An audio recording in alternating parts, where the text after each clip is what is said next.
Selamat pagi sobat terkasih dimanapun berada. Masih setia Anda bersama kami di sini di 94,3 FM Immanuel Peaceful Station ya. Kami hadir bersama Bapak Evangelis Asen Suhendra, di mana di kesempatan pagi menjelang siang hari ini beliau hadir menyapa Anda sobat terkasih untuk kesempatan 1 Juli 2015. Pendewasaan dan mujizat Solo. Baik sobat terkasih, seperti biasa sebelum menyampaikan firman Tuhan, dan pastinya nanti untuk Anda yang ingin berinteraksi bersama Bapak Evangelis Asen Suhendra, Bayu sapa dulu Pak Asen. Selamat pagi. Selamat pagi Mbak Bayu, dan selamat pagi para pengubah kehidupan. Iya, kita ketemu lagi ya Pak ya. Saya pikir itu masih Rabu depan loh Pak. Iya, memang yang lebih awal karena kan bulan ini ada hari raya, pas hari pertengahan raya. Bulan jadi dimajukan. Oh gitu, dimajukan. Baik Pak Asen, untuk mempersingkat waktu, langsung saya silakan ke Pak Asen. Iya, selamat pagi para pengubah kehidupan ya. Mungkin ada yang mungkin bertanya, kenapa acara dimajukan? Ya, karena kan ada hari raya pada pertengahan bulan, sehingga acara kita majukan ya, sehingga jadwal-jadwal yang lain juga kita majukan sehingga tidak berdekatan dengan hari raya. Karena pas hari raya biasanya semuanya serba padat, jalan padat ya, transportasi juga padat sekali ya, pesawat juga sulit ya. Itu sehingga kita majukan supaya tidak berdekatan dengan hari raya, karena menjadi lebih mudah untuk mendapatkan tiket, transportasi juga menjadi tidak terlalu ramai ya. Jadi saya berharap semua siap ya, dan saya juga berharap banyak yang merindukan acara ini karena untuk menjadi lebih dewasa, lebih mengerti kehendak Tuhan, bukan hanya untuk menerima janji-janji Tuhan setiap saat. Para pengubah kehidupan ya, di tanggal pertama daripada bulan Juli ini kita mau belajar tentang pengharapan yang mendingin. Saya yakin ya, bukan lagi mungkin, tapi mungkin banyak juga yang sedang mendengarkan siaran ini juga sedang mengalaminya atau pernah mengalaminya ya. Tetapi yang jelas senang tidak senang, kita pasti pernah mengalami yang rasanya harapan itu semakin lama semakin mendingin. Kalau pertama mungkin kita masih berharap, saya percaya Tuhan berkuasa, saya percaya Dia sanggup melakukan segala perkara, saya percaya tidak ada yang susah buat Tuhan, tidak ada yang sulit buat Tuhan, tidak ada perkara yang Tuhan tidak bisa bereskan ya. Tetapi kemudian dengan berjalannya waktu, lama-lama hati kita menjadi dingin ya, karena kita tidak melihat perubahan, kita tidak melihat ada titik terang, ada solusi kepada sebagai kunci kepada sebuah perubahan. Itu yang pertama. Yang kedua, bisa jadi bukan karena kita menunggu terlalu lama, tetapi ada sesuatu peristiwa yang begitu mendukakan kita, ada suatu peristiwa yang begitu menyakitkan kita, membuat kita kemudian tergeletak dan seperti tidak pernah bisa bangkit kembali ya, baik itu melupakan maupun untuk melanjutkan hidup ini. Kita menjadi seperti terpaku di masa lalu pada kejadian yang begitu berat, begitu menyakitkan kita ya. Memang secara psikologis kita tahu hal yang terberat ya, duka yang begitu terberat, ada yang paling dirasakan bukanlah kegagalan pekerjaan, kegagalan karir, atau kegagalan mengikuti ujian sekolah, tetapi yang paling berat itu seringkali adalah karena ditinggalkan atau berpisah dengan orang yang dikasihi. Itu kalau saya baca di buku, jadi dikatakan itu yang paling berat ya. Dan kita pada pagi hari ini mau belajar pengharapan yang mendingin ya.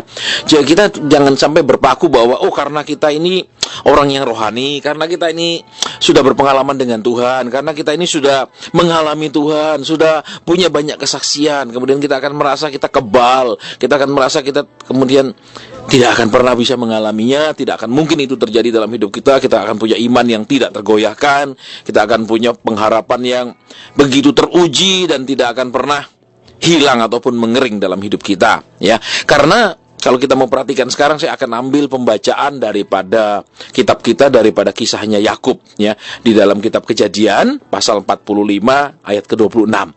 Kejadian pasal 45 maafkan saya, ayat ke-26. Mereka menceritakan kepadanya, Yusuf masih hidup, bahkan dialah yang menjadi kuasa atas seluruh tanah Mesir. Tetapi hati Yakub tetap dingin sebab ia tidak dapat mempercayai mereka. Kita mau perhatikan ya, Yakub yang tercatat di sini adalah Yakub yang sudah mengalami penempaan hidup. Ya, dia bekerja di ribut dengan kakaknya Esau, kemudian dia melarikan diri, dia bekerja pada Laban, ya 20-an tahun dia bekerja, Alkitab catat, untuk mendapatkan kedua anak Laban dan harta benda yang kemudian dia bawa pulang ke Kanaan untuk bertemu dengan kakaknya. Jadi kalau kita perhatikan, ya, dia sudah pernah mengalami pembelaan Tuhan. Dia sudah pernah mengalami keluputan. Dia sudah pernah mengalami yang namanya dipelihara oleh Tuhan, diberkati Tuhan. Ya, dia sudah mengalaminya, bahkan Alkitab katakan di situ dia pernah juga bergumul dengan Tuhan. Ya, dan dia menang, bahkan dia kemudian namanya pun diganti menjadi pangerannya Allah. Ya, Israel, pangerannya Allah, bukan lagi Yakub si penipu, tapi dia menjadi seorang pangeran, seorang yang dikasihi, seorang yang diutamakan. Nah, kalau kita mau perhatikan sekarang, ya, mungkin di antara kita sudah banyak mengalami seperti yang dialami Yakub, dibela oleh Tuhan, mengalami pertemuan dengan Tuhan, mengalami kemurahan Tuhan, pembelaan dan segala macamnya sudah pernah kita alami. Tetapi bukan berarti kemudian dengan bekal seperti itu, ya, kita kemudian bisa menghadapi hidup dengan mudah. Kadang ada peristiwa yang kemudian membuat kita menjadi sulit bangkit kembali, sulit move on. Dan kita tahu peristiwa yang membuat Yakub ini berduka belasan tahun adalah ketika anak-anaknya memberitakan bahwa Yusuf itu mati. Ya, anak-anaknya memberitakan, ya, membawa jubah Yusuf yang sudah dicelupi dengan darah itu, ya, dari darah hewan itu. Kemudian dikatakan ini bau. Jadi Yakub beranggapan Yusuf sudah mati. Jadi kalau kita mau perhatikan sekarang adalah, ya, yang luar biasa ketika Yusuf bermimpi bahwa, ya, yang ketika Yusuf bermimpi 2 kali, Yakub pun langsung bisa mengartikan artinya. Ya, langsung mengerti artinya bahwa anaknya akan menjadi orang hebat, anaknya akan diangkat Tuhan, anaknya ini akan menjadi orang yang luar biasa. Dia mengerti. Nah, kita mau lihat sekarang, kita hubungkan dulu. Yakub sebelum dia punya anak yang nama Yusuf, kan dia sudah mengalami Tuhan, pembelaan dan lain-lain yang dari Tuhan, banyak hal yang dia alami, ya, daripada Tuhan. Kemudian yang kedua, ya, sesudah Yusuf lahir, kemudian Yusuf dia mulai remaja mendapat mimpi, Yakub langsung mengerti arti mimpi itu. Berarti apa? Satu, dia punya background, sudah pernah berpengalaman dengan Tuhan. Bukan hanya tahu Tuhan, tapi berpengalaman dengan Tuhan, mengalami Tuhan. Kemudian yang kedua, dia bisa mengartikan mimpi, ya, dari apa anaknya, bahwa anak ini akan menjadi orang terkenal, anak ini akan menjadi orang luar biasa. Dia langsung tahu. Tetapi kita mau lihat, ya, dengan pengalamannya, dengan hikmat yang ada pada dia, itu juga tidak menghindari hidupnya daripada mengalami pengharapan yang mendingin, ya, hidup yang kemudian hatinya membeku. Ya, ketika anak-anaknya membawa jubah Yusuf, dia langsung kemudian apa? Ambil kesimpulan, oh, Yusuf sudah mati. Ya, karena ya tentu saja zaman dulu tidak seperti zaman sekarang. Ya, kalau darah hewan itu tentu saja tidak bisa kemudian kalau zaman sekarang dibawa ke laboratorium untuk diperiksa ini darah apa, apakah darah hewan atau darah manusia. Kalaupun darah manusia, apakah benar ini darahnya Yusuf atau bukan? Ya, karena itu zaman sekian lama, ya, sehingga tentu saja agak sulit. Ya, sehingga kenapa? Jadi Yakub tidak tahu, dia hanya beranggapan, oh ya, berarti anakku sudah mati. Dan sejak itu kemudian kita tahu dia mengalami kehidupan yang begitu membeku, dingin, tidak bisa move on. Nah, para pengubah kehidupan, sekarang kita mau lihat, ya, ternyata apa? Bekalnya, ya, pengalaman hidupnya dengan Tuhan, pertolongan yang pernah dia alami, juga tidak menolong dia. Tidak kemudian membuat dia bilang, oh, aku percaya ini pasti bukan darah anakku. Aku percaya memang jubahnya mungkin waktu itu karena anakku berjalan mencari kakak-kakaknya. Ya, mungkin jubahnya itu tertinggal waktu dia istirahat, dia tertidur, dia lepas jubahnya, jubah itu dibawa lari. Hewan kah? Kemudian hewan itu membunuh hewan lain. Atau macam-macam lah kesimpulannya, yang pada intinya, aku percaya bahwa Tuhan melindungi anakku. Kan itu tidak terjadi, walaupun dia berpengalaman dengan Tuhan, walaupun dia mengalami Tuhan, tapi dia punya kesimpulan yang normal manusia biasa. Kesimpulannya, ya, anakku mati. Buktinya ini jumlahnya plus jumlahnya ada banyak mengandung darah, kemungkinan dia diterkam binatang buas. Jadi kalau kita lihat di sini para pengubah kehidupan, sering walaupun kita sudah berpengalaman dengan Tuhan, mengalami Tuhan, cara berpikir kita, cara kita menyimpulkan sesuatu, keadaan atau fakta, tetap seringkali adalah secara berpikir manusia biasa, bukan manusia rohani. Ini yang pertama kalau kita perhatikan, ya. Contohnya apa? Kita menganggap masalah hanya seringkali murni hanya sebagai masalah. Masalah adalah penghalang. Masalah adalah penghalang. Masalah adalah membuat kita tidak bisa berjalannya lebih nyaman, membuat kita hidup tidak bisa berjalan dengan mulus. Itu kan masalah. Ya, padahal kalau kita perhatikan ya, masalah atau problem di dalam bahasa, kalau kita lihat problem artinya apa? Kata problem itu sebenarnya artinya dilempar ke depan. Ya, arti hurufiah dari problem adalah dilempar ke depan. Berarti apa? Seringkali kita ini hidup kita rohaninya mandek. Seringkali kehidupan ketekunannya mandek. Seringkali jam doanya mandek. Kadang perlu dikasih problem, artinya dilempar ke depan. Supaya kenapa dilempar ke depan? Dibuat maju. Ya, akhirnya mulai berdoa lah, mulai ingat Tuhan lah, mulai lebih tekun lah, mulai ada pertobatan lah. Itu kan sebenarnya problem dilemparkan ke depan supaya orang itu lebih maju, supaya orang itu bisa melangkah lebih jauh lagi dari yang sebelumnya. Nah, kita lihat di sini lagi dalam kasusnya Yakub. Ya, dia kemudian merasa ya sudah, anak kesayanganku sudah mati. Terus apa? Hidupku tidak ada artinya sudah. Walaupun aku masih punya anak-anak yang lain lagi, tapi dialah yang paling kukasihi.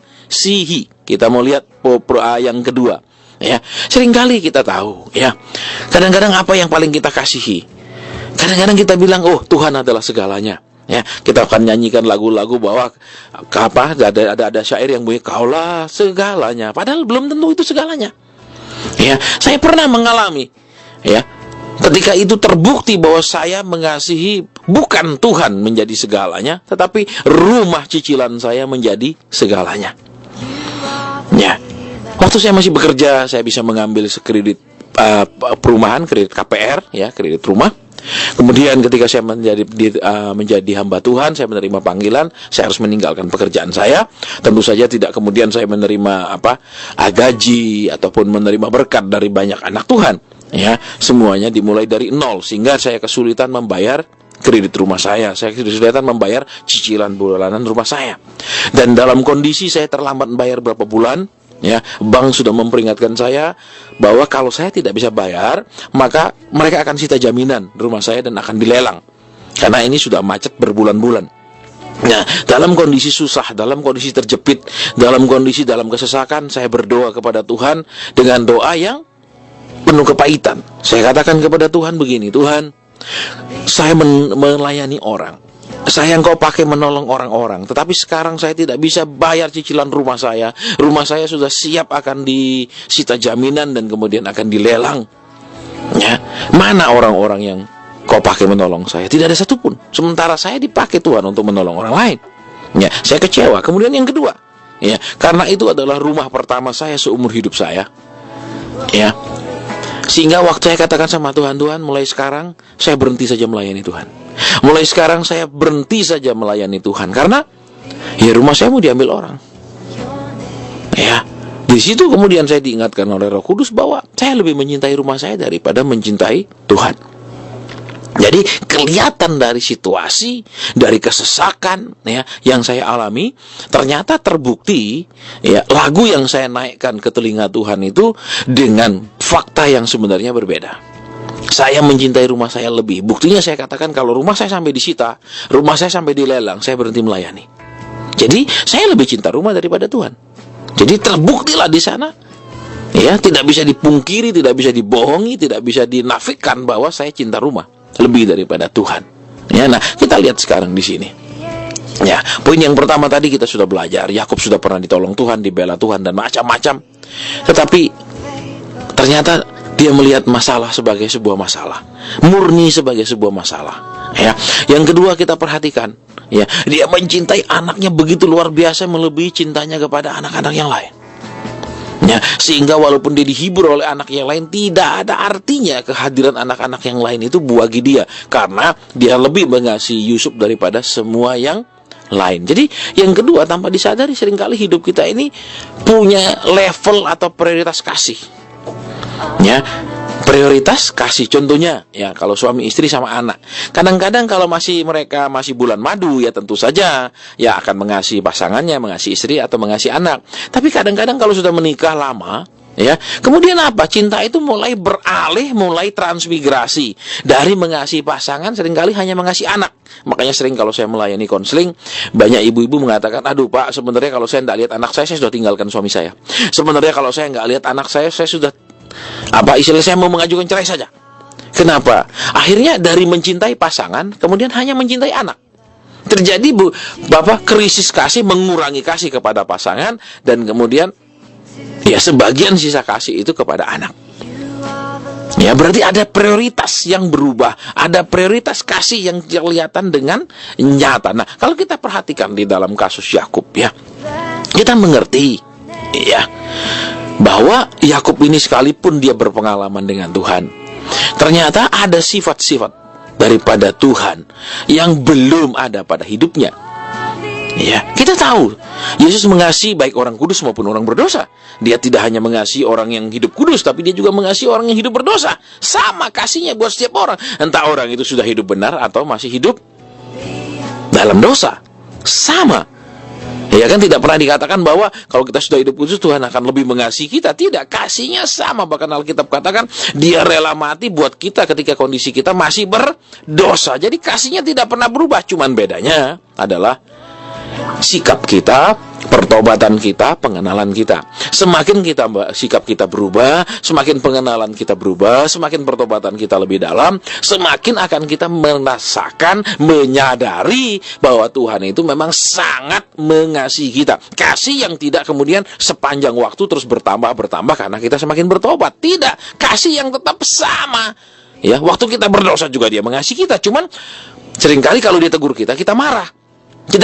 Orang berdosa tidak mengerti kasih Tuhan. Kalau dia ditegur, dinasihati, ya, diberitahu untuk bertobat, dia akan merasa mungkin yang menasihati, yang dipakai Tuhan menasihati, orang sok banget, merasa orang ini, kamu merasa hidup lu suci ya, kamu merasa nggak ada salah ya. Nah, sering kali orang-orang yang hidup tidak benar, hidup dalam dosa, merasa orang yang dipakai Tuhan menasihati dia itu adalah orang yang sombong, orang yang angkuh, orang yang merasa diri benar. Jadi orang-orang yang hidup dalam dosa seringkali tidak mengerti kasih itu sebagai apa, kasih itu seperti apa, perhatian itu seperti apa. Ya, maunya adalah ya kalau berdosa ya tidak apa-apa, jangan tegur, biarkan saja, tetap lindungi, tetap bela. Ya, tapi kalau kita semakin bertobat, kita semakin mengerti, ya, semakin tahu bahwa betapa Tuhan mengasihi kita. Sekalipun dia menegur kita, itu karena dia mengasihi, bukan karena dia sakit hati sama kita, bukan karena marah karena perbuatan kita. Kemudian kalau dia memberikan kita petunjuk, itu juga karena dia mengasihi kita. Ya, bukan mau menyalahkan kita, menganggap bahwa pikiran kita, rencana kita salah, ya, rencana kita adalah rencana yang terlalu bodoh di mata dia, bukan. Karena dia memberikan petunjuk, ada jalan yang lebih lagi yang akan buat kita lebih aman, ya, buat kita itu lebih baik, tidak menimbulkan masalah-masalah di kemudian hari. Jadi, kalau kita perhatikan sekarang, ya, kita akan lihat dari kasusnya Yakub. Ya, sekalipun Yakub berpengalaman dengan Tuhan, ya, sekalipun Yakub ini bahkan namanya pun diganti menjadi pangerannya Allah, tetapi kita lihat, ya, kasihnya kepada anak-anaknya tidak sama. Dia mengasihi Yusuf lebih dari semua. Ya, ada kesalahan fatal di situ, sehingga apa yang terjadi?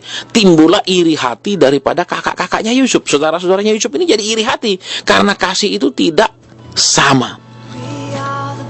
Ya, kasih itu tidak sama. Kemudian ditambah lagi dengan mimpi Yusuf yang dia ceritakan kepada saudara-saudara, tambah bencilah mereka. Ya, mereka sudah diperlakukan tidak adil oleh papanya. Kemudian yang kedua, saudaranya ini pun sepertinya keliwat sok, ya, menceritakan bahwa Tuhan mau pakai dia begini, Tuhan mau angkat dia begini, jadi tambah marah. Ya, nah, kalau kita perhatikan yang kedua, berarti apa? Sekalipun Yakub berpengalaman dengan Tuhan, tapi ada sifat-sifat Tuhan yang belum ada pada Yakub. Ya, mengenal Tuhan, tahu Tuhan, baca kitab suci, bolak-balik menghafalkan segala macam. Ya, tapi kalau kita lihat, yang penting kan juga sifat, bukan sekedar pengetahuan. Kalau pengetahuan, orang cerdas gampang belajar, gampang ngerti. Orang yang punya daya ingat luar biasa, begitu dia baca sesuatu, dengar sesuatu, dia akan ingat terus. Tetapi belum tentu dia bisa praktekkan. Nah, ini yang kedua kalau kita lihat apa? Ya, Yakub persis seperti itu. Ya, dia membedakan, dia tidak memperlakukan anak-anaknya sama. Ya, kemudian kita lihat lagi. Ya, sesudah dia mengetahui bahwa sesudah dia beranggapan bahwa anaknya ini mati, kemudian dia tetap hidup dalam kedukaan bertahun-tahun. Ya, ada yang menafsirkan itu selama 14 tahun, ada yang menafsirkan itu terjadinya selama 16 tahun. Ya, dia hidup dalam kedukaan terus, dia hidup dalam kesedihan terus. Jadi apa? Pengalamannya sama Tuhan, pertolongan Tuhan selama ini dalam hidupnya menjadi tidak berarti dengan adanya peristiwa, ya, ketika Yusuf dicabut, diangkat dari dia, dipisahkan dari dia. Nah, kita mau lihat sekarang, bukankah banyak kehidupan orang Kristen sama sebenarnya, ya, walaupun dalam peristiwa yang berbeda, tetapi dalam duduk perkara yang sama, dengan sikap dan kondisi yang sama, mereka kemudian hidup terus-menerus dalam kedukaan. Ya, bahkan saya ketemu dengan istri hamba Tuhan yang suaminya meninggal. Ya, kalau dia cerita, selalu cerita tentang masa lalu, ya, dan masih kelihatan kesedihannya. Ya, memang kita tidak bisa pungkiri bahwa kita diberikan perasaan oleh Tuhan. Kita diberikan perasaan untuk apa? Untuk membuat hidup kita lebih lengkap, supaya bisa merasakan bahagia, senang, sukacita. Itu kan memperlengkapi hidup kita, membuat hidup kita menjadi lebih indah. Tetapi Alkitab juga ajarkan kita untuk tidak hidup menurut perasaan, tapi hidup dipimpin oleh roh. Alkitab katakan, apa? Hiduplah dipimpin oleh roh, jangan dipimpin oleh perasaan. Karena terlalu banyak orang hidup dipimpin oleh perasaan. Nah, kita mau perhatikan lagi di sini, ya. Selama bertahun-tahun dia mengalami apa? Hati yang mendingin. Ya, dia hidup terus-menerus dalam kedukaan. Nah, bukan mustahil, ya, ada pendengar sekarang, ya, para pengubah kehidupan yang sedang mungkin tidak bisa move on. Ya, contohnya, dari kecil saya hidup susah, Pak. Dari kecil saya hidup sengsara. Sekarang pun saya belum merasakan bahagia. Padahal kalau orang lihat, waduh, saat ini dia sudah hidup diberkati Tuhan. Saat ini dia sudah punya karir yang bagus. Dia punya keluarga yang baik. Dia punya anak-anak yang cerdas-cerdas. Tapi mungkin karena dia dulunya hidup dalam penderitaan, misalnya dalam kekurangan, sehingga sekarang ini karena dia hidup dalam kekurangan, dia punya cita-cita yang begitu tingginya tentang kekayaan dan kelimpahan. Sehingga yang terjadi adalah, ya, ketika dia diberkati pun dia merasa sangat kurang. Bukan karena Tuhan kurang memberkati, tapi karena dia punya standar berkat yang terlalu tinggi, sehingga apapun yang Tuhan lakukan dalam hidupnya tidak ada artinya saat ini, karena diukur dengan targetnya dia, diukur dengan standarnya dia. Ya, sehingga tidak pernah bisa mengucap syukur. Ya, saya mengenal seorang pedagang barang rombeng. Ya, lapaknya cuma 1 meter persegi di bawah pohon bambu. Ya, tapi setiap ketemu dia selalu bersaksi, Tuhan tolong dia. Tuhan, bagaimana baiknya Tuhan, ya, memelihara hidupnya. Waktu keluarga ini, ya, ada 2 anaknya mau melanjutkan sekolah. Dia butuh uang 7 juta rupiah. Bagaimana dengan lapak 1 meter persegi, ya, rombeng di bawah pohon bambu? Kalau dihitung nilai total lapaknya itu cuman berapa ratus ribu sih semua barang rombeng itu, ya. Tapi kemudian dia bersaksi, pas hampir dekat waktunya, Tuhan adakan 7 juta sehingga anaknya bisa melanjutkan sekolahnya lagi. Ya, dia bisa bersaksi. Bahkan dia kemarin waktu saya ketemu dia bersaksi, Pak, di lapak sebelah saya rombeng ada HP bekas, Pak.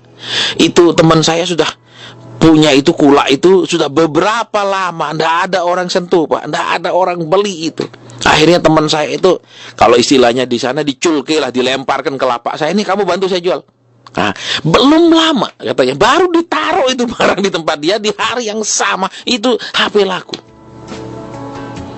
Ya, kita ini sesuatu yang ajaib. Di lapak sebelahnya sekian lama tidak laku, berhari-hari tidak laku, tapi ditaruh di lapaknya dalam satu hari itu laku. Ya, selalu kalau saya ketemu, ya, kalau kita lihat, ya, secara mata jasmani, dia orang yang kekurangan. Ya, beda dengan orang misalnya yang punya, ya, tempat usaha yang nyaman, tempat usaha yang besar, tempat usaha permanen. Dia lapaknya di bawah pohon bambu di pinggir jalan, yang jam-jam bisa diusir atau ditertibkan oleh tibum. Ya, tapi dia kalau ketemu selalu bersaksi kebaikan Tuhan, selalu bersaksi kebaikan Tuhan. Ya, sementara saya juga kenal ada pengusaha yang kalau dipikir hartanya bisa bukan hanya bisa beribu-ribu bahkan puluhan ribu kali dari kekayaan si pedagang barang rombeng ini. Tapi kalau cerita selalu, Pak, saya ada masalah, saya ada masalah, saya ada masalah. Betapa berbedanya. Ya. Jadi kalau kita perhatikan sekarang, Yakub, dia sudah mengalami begitu banyak kesusahan, dia sudah mengalami begitu banyak keajaiban dan pertolongan Tuhan. Tetapi satu peristiwa saja membuat dia tidak bisa lagi bangkit, membuat dia geletak terus menerus selama belasan tahun. Hidup ini seperti mati. Dia menjalani hidup dengan hati yang dingin. Dia menjalani hidup dengan pengharapan yang dingin. Dia jalani apa adanya tanpa lagi bisa merasakan sukacita. Nah, kita lihat di sini para pengubah kehidupan. Ya, kalau saya perhatikan, saya pernah berkunjung ke pedagang rombeng ini, saya lihat barang-barangnya. Ya, namanya barang rombengan. Kita tahu barang rombengan berapa sih harganya. Ini bukan rombengan barang mahal-mahal misalnya. Ya, mobil rombeng pasti juta-jutaan. Ya, barang murah-murah. Ya.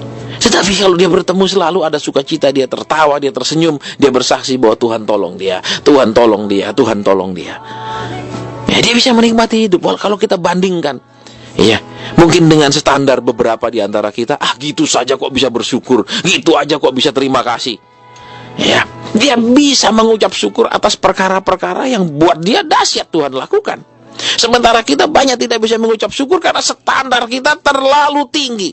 Bahkan sekalipun Tuhan menuruti standar kita, ya mungkin sesaat kita akan bilang terima kasih, tapi besok kita naikkan lagi standar kita. Tidak bisa berterima kasih lagi dalam sekejap.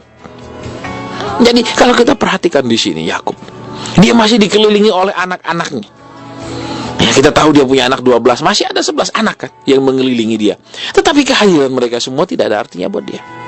Nah, bukankah banyak di antara kita masih punya keluarga, kita masih punya harta benda, kita masih punya banyak hal dalam hidup kita. Kita tidak lagi menjadi orang yang sudah maaf, ya. Bahkan kalau saya katakan, tinggal di bawah jembatan, lo di bawah jembatan pun dia masih ada tempat tinggal kan. Ya, walaupun dari gedek, dia masih bisa tidur istirahat di bawah jembatan itu. Dia masih punya sesuatu. Ya kan? Mungkin keadaan kita tidak separah itu, tidak se-ekstrim itu. Tetapi seringkali hidup kita sudah dingin sama Tuhan. Kita menjalani hidup tidak ada sukacita. Kita waktu pergi gereja ya nyanyi-nyanyi saja, tapi tidak ada dasar dari hati kita menyanyi. Ya, cuman karena ya kita disuruh nyanyi, kita menyanyi. Ya, tidak ada lagi hati yang bisa merasa mengecap indahnya hidup ini. Ya, semua sudah seperti mati rasa, hambar. Semua kita lihat kelabu. Ya. Kita lihat di sini, ini bisa terjadi atas kehidupan Yakub. Orang yang Alkitab catat orang yang hebat. Bahkan Tuhan yang kita sembah pun sering disebutkan sebagai Allah Abraham, Allahnya Ishak dan Allahnya Yakub. Ya, mereka disebut sebagai bapak-bapak orang beriman. Tetapi kita lihat hal ini bisa terjadi dalam hidupnya. Ya, salah satu orang yang disebut sebagai bapak orang beriman pun bisa. Apalagi kita ini sebagai kaum beriman, bisa jadi hal ini juga banyak terjadi dalam hidup kita. Nah, para pengubah kehidupan, kita lihat sekarang, ya, Yakub mengalami titik terendah dalam hidupnya.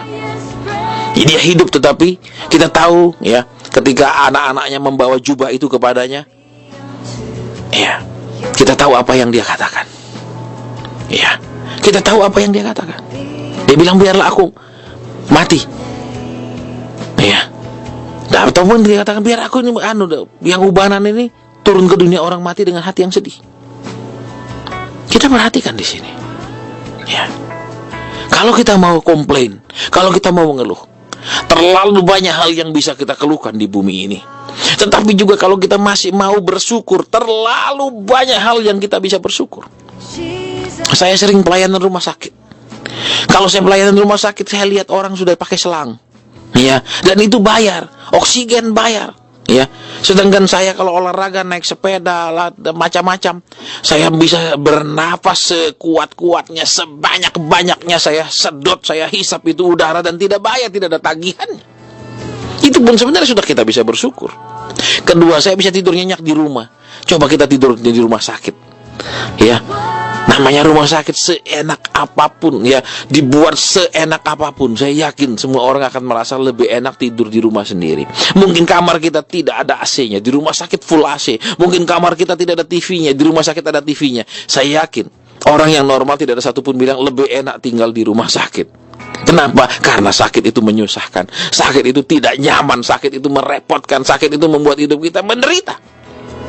Ya, mestinya kan dalam kondisi seperti ini pun kita bisa bilang terima kasih Tuhan buat kesehatan.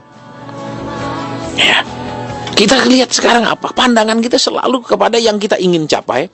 Pandangan kita selalu memperbandingkan keadaan kita dengan orang lain yang kita anggap lebih bahagia, lebih beruntung daripada kita. Sehingga sukar sekali kita bisa belajar hidup mengucap syukur. Nah, ya, Sulit sekali bilang terima kasih Tuhan, terima kasih Bapa, terima kasih Roh Kudus. Ya, jadi sebenarnya kebahagiaan itu apa? Ya, saya yakin tidak ada satu ahli pun yang akan bisa mendefinisikan arti kebahagiaan, dan kita semua akan setuju dengan definisi itu. Karena kebahagiaan itu tidak bisa didefinisikan dengan definisi yang berlaku buat semua orang. Ya. Ada orang yang dia makan makanan sederhana, dia sudah bilang terima kasih Tuhan buat makanan ini. Ada orang yang tiap hari makan mewah pun masih menggerutu. Aduh, aku kurang diberkati. Waduh, mobilku kurang bagus. Orang yang duduk di meja sampingku itu lebih bagus mobilnya, rumahnya lebih bagus, mungkin istrinya lebih cantik, dan macam-macam. Ya. Jadi kalau kita mau lihat sekarang, masih ada 11 anak si Yakub, tetapi dia sulit mengucap syukur. Dia hidup tetapi dia mati. Berapa banyak kita orang Kristen hidup seperti itu. Kita tidak bisa tertawa lepas, kita tidak bisa bersuka cita, kita tidak bisa bilang Bapak terima kasih kalau kita bangun. Kita selalu memikirkan masih ada yang belum tercapai, masih ada yang belum berubah, masih ada permohonan yang belum dijawab, masih ada keinginan yang belum bisa diraih, masih ada cita-cita yang belum bisa didapatkan. Ya. Kita hidup dengan menciptakan penjara di dalam pikiran kita sendiri, dan kita masuk ke dalam penjara yang kita ciptakan, yaitu penjara obsesi, penjara ambisi dari hidup kita.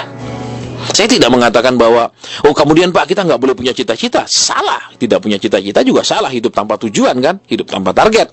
Tetapi yang kita perlu adalah menjalani hidup. Apa yang kita punya kita berterima kasih, dan apa yang belum kita punya kita cari dengan tekun. Ya, bukan kemudian apa yang sudah kita punya tidak kita hargakan dan tetap komplain, tetap ngomel, tetap mengeluh. Ya. Jadi kalau kita perhatikan kebenaran di sini, ya. Firman Tuhan pada pagi hari ini di sesi ini mengajar kita masih banyak hal yang sebenarnya Tuhan masih baik dalam hidup kita. Memang mungkin ada satu hal yang begitu paling penting buat hidup kita, dan itu yang mengganggu kita. Tetapi kita lihat di sekeliling kita kan masih ada yang baik. Ya, dan ini yang seringkali kita sering tidak adil. Padahal Tuhan itu Alkitab katakan Allah yang adil, Tuhan yang adil. Ya, Dia mau juga kita bersikap adil. Tidak hanya melihat cita-cita yang belum tercapai, tapi juga melihat saat ini keberadaan kita.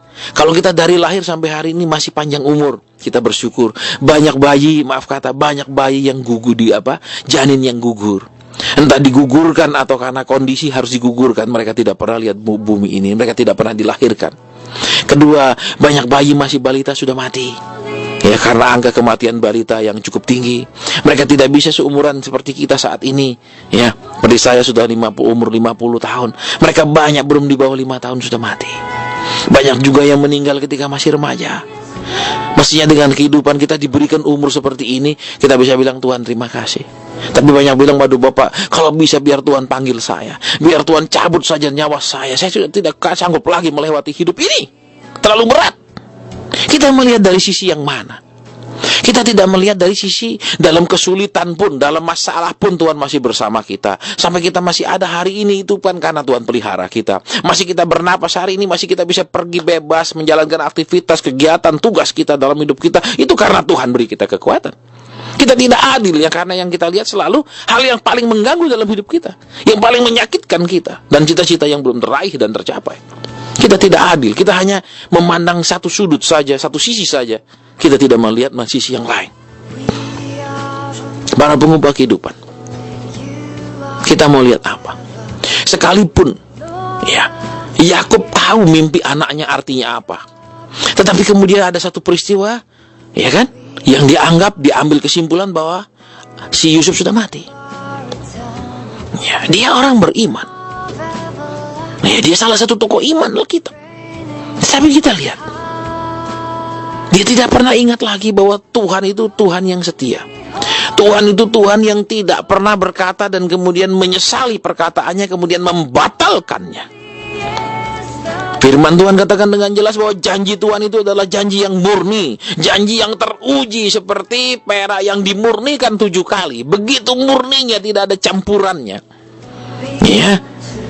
Jadi kalau kita perhatikan apa? Mungkin kita sudah pergi gereja, Mungkin kita sudah ikut acara-acara ibadah, ya, baik di rumah-rumah, ibadah lingkungan, atau kita mungkin ikut kebangunan rohani mungkin. Ya, kita sudah didoakan banyak sekali pendeta dari dalam kota Solo, luar kota Solo, luar provinsi, luar negeri, ya. Mungkin juga nanti dari luar angkasa, ya. Tetapi kita lihat, ya, kalau kita lihat di sini, ya, dia tidak pernah ingat apa yang diartikan daripada mimpi anaknya, bahwa anaknya akan jadi orang penting. Dia tidak ingat kembali. Para pengubah kehidupan. Sering ketika kita dengar firman Tuhan, kita katakan amin, haleluya, kita tepuk tangan, memuji, percaya. Ketika kalau hamba Tuhan katakan saudara percaya janji Tuhan, amin. Tetapi ketika masalah terjadi, ketika pergumulan terjadi, ya, ketika badai menerpa, ketika jalan ke depan semuanya seperti gelap, masihkah kita ingat kata Tuhan? Masihkah kita ingat janji Tuhan? Seringkali yang kita ingat cuma kesusahannya. Seringkali yang kita ingat berapa tahun sudah kita alami. Seringkali yang kita ingat lamanya kita di dalam penderitaan itu. Seringkali yang kita perhatikan terus-menerus adalah sakitnya yang belum pernah reda di dalam hidup kita. Kita tidak ingat janji Tuhan yang pernah kita dengar. Kita tidak pernah ingat janji Tuhan yang pernah kita baca. Kita tidak lagi peduli ataupun apalagi memperkatakan, ya, apa yang Tuhan pernah singkapkan kepada kita. Itu sepertinya hilang, tidak ada bekas lagi. Ya, makanya tadi kan kita dengar bersama judulnya pengharapan yang mendingin. Yakub begitu anaknya cerita, dia ngerti artinya. Ya, tapi berjalan dengan peristiwa, ya, anak-anaknya membohongi dia itu. Dia tidak lagi ingat janji Tuhan atas hidup anaknya. Dia bisa mengartikannya, tetapi dia tidak mempercayainya. Kita memperhatikan sekarang, banyak juga kita hamba Tuhan, pelayan Tuhan yang melayani. Kita bisa mengartikan firman Tuhan, kita bisa mengkhotbahkan firman Tuhan, tetapi kita sendiri tidak mempercayai firman Tuhan itu. Kita lihat di sini, ketika Yusuf bermimpi, dia langsung bisa artikan, dia langsung memberikan penafsiran interpretasinya, ya kan? Tetapi dia tidak percaya. Kita lihat. Ya, kita lihat di sini. Bukankah itu banyak terjadi? Sehingga kalau kita butuh sesuatu, kita tidak berdoa kepada Tuhan, tapi kita memberitahu jemaat kita, saudara-saudara kami butuh kendaraan baru, saudara-saudara dana pembangunan masih butuh sekian. Kita tidak berseru kepada yang punya kerjaan, yaitu Tuhan yang kita layani, tapi kita berseru kepada jemaat untuk meminta. Kita mengandalkan jemaat kita, bukan mengandalkan Tuhan kita. Itu karena itu yang paling mudah. Nah, kita lihat Yakub. Dia tidak ingat lagi janji Tuhan. Dia tidak ingat lagi mimpi yang dia interpretasikan. Semua seakan-akan hilang. Dia hidup dalam pengharapan yang mendingin. Sudah tidak ada harapan lagi. Tidak ada yang bisa dirubah. Ya, dan dia katakan, aku yang ubanan ini akan turun ke dunia orang mati dalam kondisi berduka. Ya, sering kita dengar firman, kita berharap itu terjadi, ya. Tetapi kita ketika mengalami ujian, sudah dingin pengharapan kita. Sudah tidak berharap lagi. Ya, dulu saya percaya, tapi rasanya masalah sudah terlalu sulit. Rasanya problem sudah terlalu berat, tidak ada perubahan lagi. Saya dulu percaya, saya dulu mengamini, saya dulu berharap kepada Tuhan, tapi sudah sekian tahun harapan saya sudah mendingin. Saya tetap berharap ada perubahan, tapi saya sudah mulai hampir tidak percaya bahwa akan ada perubahan. Dan itu yang sering terjadi dalam hidup kita. Memang kita tahu, ya, ke dunia diciptakan bukan untuk kita hidup abadi di muka bumi ini. Karena kalau kita perhatikan pun, ketika Adam dan Hawa diciptakan, Tuhan tidak taruh Adam dan Hawa kemudian di kota-kota di negara kita atau di negara tetangga. Mereka ditaruh di Taman Eden. Ya kan, di Taman Eden lah mereka dirancang untuk hidup abadi di situ. Tapi karena mereka berbuat dosa, maka mereka harus keluar dari taman itu, diusir. Dan sejak saat itu firman Tuhan juga dengan jelas sudah katakan, kalau kau makan buah itu kau akan mati, dan kematian datang dari sana. Sebelumnya kan Alkitab katakan manusia dirancang hidup abadi, Adam dan Hawa itu. Tapi kemudian ketika mereka berdosa, mereka harus mengalami kematian, dan kematian sampai hari ini kita warisi, semua orang akan mati. Tidak ada yang akan hidup abadi. Jadi para pengubah kehidupan, kalau kita lihat kebenaran firman Tuhan di sini, Mana? Adakah dia ingat sedikit bahwa anaknya Tuhan janji akan jadi orang penting? Tidak ada. Kita tahu, ya, sesudah pengungkapan rencana Tuhan, ada pekerjaan Tuhan yang harus dikerjakan dalam hidup kita maupun dalam lingkungan kita supaya rencana Tuhan itu jadi. Ya kan? Kita tahu sesudah kalau Yusuf tidak dijual, maka ceritanya akan berbeda. Maka dia akan kemudian menikah di Kanaan dan mati tua persis seperti saudara-saudaranya kan? Tidak pernah akan menjadi orang penting, tidak pernah akan menjadi orang luar biasa di Mesir. Tetapi justru karena dia dijual, kemudian dia menjadi orang yang luar biasa. Dia menjadi Perdana Menteri di Mesir. Ya kan, bukan hanya Alkitab yang mencatatnya. Ya kan, sejarah Mesir pun mencatatnya. Jadi para pengubah kehidupan, kalau sekarang kita mengalami beban yang berat, sekarang kita mengalami mungkin sudah ada suatu peristiwa yang mendatangkan trauma yang luar biasa dalam hidup kita, sudah beberapa tahun.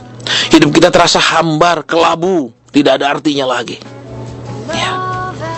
Kita sedang mengalami kondisi seperti Yakub yang kehilangan Yusuf. Terus, mana firman Tuhan yang pernah kita dengar? Mana kata amin, glory, haleluya yang pernah kita ucapkan ketika kita mendengarkan firman Tuhan? Mana tepuk tangan penuh sukacita yang pernah kita lakukan di hadapan Tuhan ketika kita ibadah? Kita disebut orang beriman. Tetapi ingat, yang Tuhan butuhkan bukan hanya orang beriman, tapi orang beriman yang imannya teruji, imannya terbukti. Iya. Kita perlu iman kita teruji. Perlu iman kita dibuktikan seberapa dalam kita sebagai orang punya iman. Bukan hanya mengaku kita orang yang punya iman, tetapi tidak. Ternyata diuji, ternyata tidak ada. Mungkin kita bilang, oh ini Pak emas batangan 1 kilo. Ketika diuji, digosok, waduh maaf ini bukan emas. Memang kuning warnanya, tapi bukan emas. Ya, jadi ujian itulah yang akan membuktikan yang sebenarnya kita memang orang beriman atau sekedar iman KW-KW. Ya, dalam arti KW3, KW4 barang kualitas tidak jelas. Ya. Kemudian kita tadi dari yang kita baca kita tahu. Ketika saudara-saudara Yusuf pulang, ya, dan memberitakan kepada bapaknya, Yakub tidak percaya. Dia tidak percaya, kata firman Tuhan. Ya, Alkitab katakan dia tidak percaya. Mungkin dalam bahasa Inggrisnya dikatakan it is too good to be true. Ya, rasanya itu terlalu tidak mungkin lah kalau itu jadi kenyataan begitu. Too good to be true istilahnya dalam bahasa Inggris. Ya, jadi lihat mana mungkin? Karena anakku dulu mati. Kok ini berita Yusuf masih hidup? Kita mau lihat di sini. Ya, dari sini kita bisa belajar apa? Ya. Sekalipun Yakub gagal mempercayai kesetiaan Tuhan kepada rencana dan janjinya, tetapi Tuhan itu tetap setia melakukan rencananya dan sanggup menggenapi janjinya. Kita lihat di sini. Hatinya dingin, kata firman Tuhan. Mungkin saat ini ada pengubah kehidupan yang sudah hatinya dingin. Tetap pergi ibadah, tetapi hatinya sudah tidak ada pengharapan yang menyala-nyala sama Tuhan. Tetap pergi ibadah, tetap rajin berdoa, tapi kalau ditanya masih berharap Pak. Tapi percaya tidak? Iya, percaya. Mungkin kalimat kata percayanya lemah. Kata percayanya itu katakanlah seperti air mestinya 100 derajat mendidih. Dia cuma 30 derajat, hangat-hangat sedikit. Kita lihat di sini para pengubah kehidupan. Saya tidak mengatakan kalau saudara dan saya percaya Tuhan semua perjalanan mulus. Alkitab tidak pernah catat seorang-orang yang disebut orang beriman di Alkitab perjalanannya mulus. Tidak ada. Daud sebagai raja yang hebat pun kita tahu bagaimana penderitaannya ketika dia dikejar-kejar Saul belasan tahun. Kita tahu kesusahan hidupnya, kesesakan yang dia alami. Iya. Kita tahu perjalanan hidup Yakub sesudah dia lari dari kakaknya. Tidak ada yang mulus. Berarti apa? Kalau kita beribadah sekarang, mari kita buang pola pikir kita bahwa kalau saya sudah percaya Yesus, hidup saya harus berjalan mulus. Tidak, tetapi yang jelas karena saya sudah percaya Tuhan, maka karakter saya akan lebih diperhalus lagi. Itu yang pasti. Kemudian iman saya akan diuji terus-menerus oleh Tuhan. Ditingkatkan terus sehingga saya termasuk orang beriman. bukan orang beriman KW 5 atau KW 6. Kita lihat kebenaran di sini. Jadi jangan berharap, kenapa saya sudah ikut Yesus masalah saya banyak? Kenapa saya sudah tekun problem saya banyak? Mengapa saya sudah melayani Tuhan ini kok tidak selesai-selesai pergumulan saya? Kita mau lihat di sini. Alkitab mencatat memang satu, dunia tidak diciptakan untuk hidup kekal. Jadi kalau tidak diciptakan untuk hidup kekal, Tuhan tidak buat dia sempurna. Bahkan Alkitab katakan suatu saat dunia ini akan dihancurkan Tuhan, akan ada yang disebut dengan hari kiamat. Ya. Jadi yang jelas sekarang apa? Kita harus hidup realistis. Masalah adalah bagian daripada kehidupan yang tidak bisa dihilangkan semuanya ketika kita ikut Yesus, setekun, sekudus, sesaleh apapun. Ini dulu yang pertama. Yang kedua, ya, kita harus memandang masalah bukan sebagai penghalang. Masalah bukan sebagai penghambat. Masalah bukan sebagai sesuatu yang akan menghancurkan kita.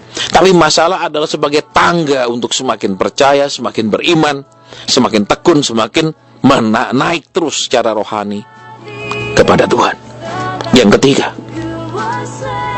kita harus menjaga hati kita dan pengharapan kita bahwa Tuhan itu setia. Dia tidak pernah kurang kuasa. Dia tidak pernah tidak sanggup melakukan sesuatu yang dia pernah janjikan. Ya. Ini yang harus kita pegang, karena kita lihat sejak dari kita sudah punya Alkitab. Kalau zaman dulu kan Yakub pegang Alkitab, tidak ada Alkitab, kita tahu. Iya kan?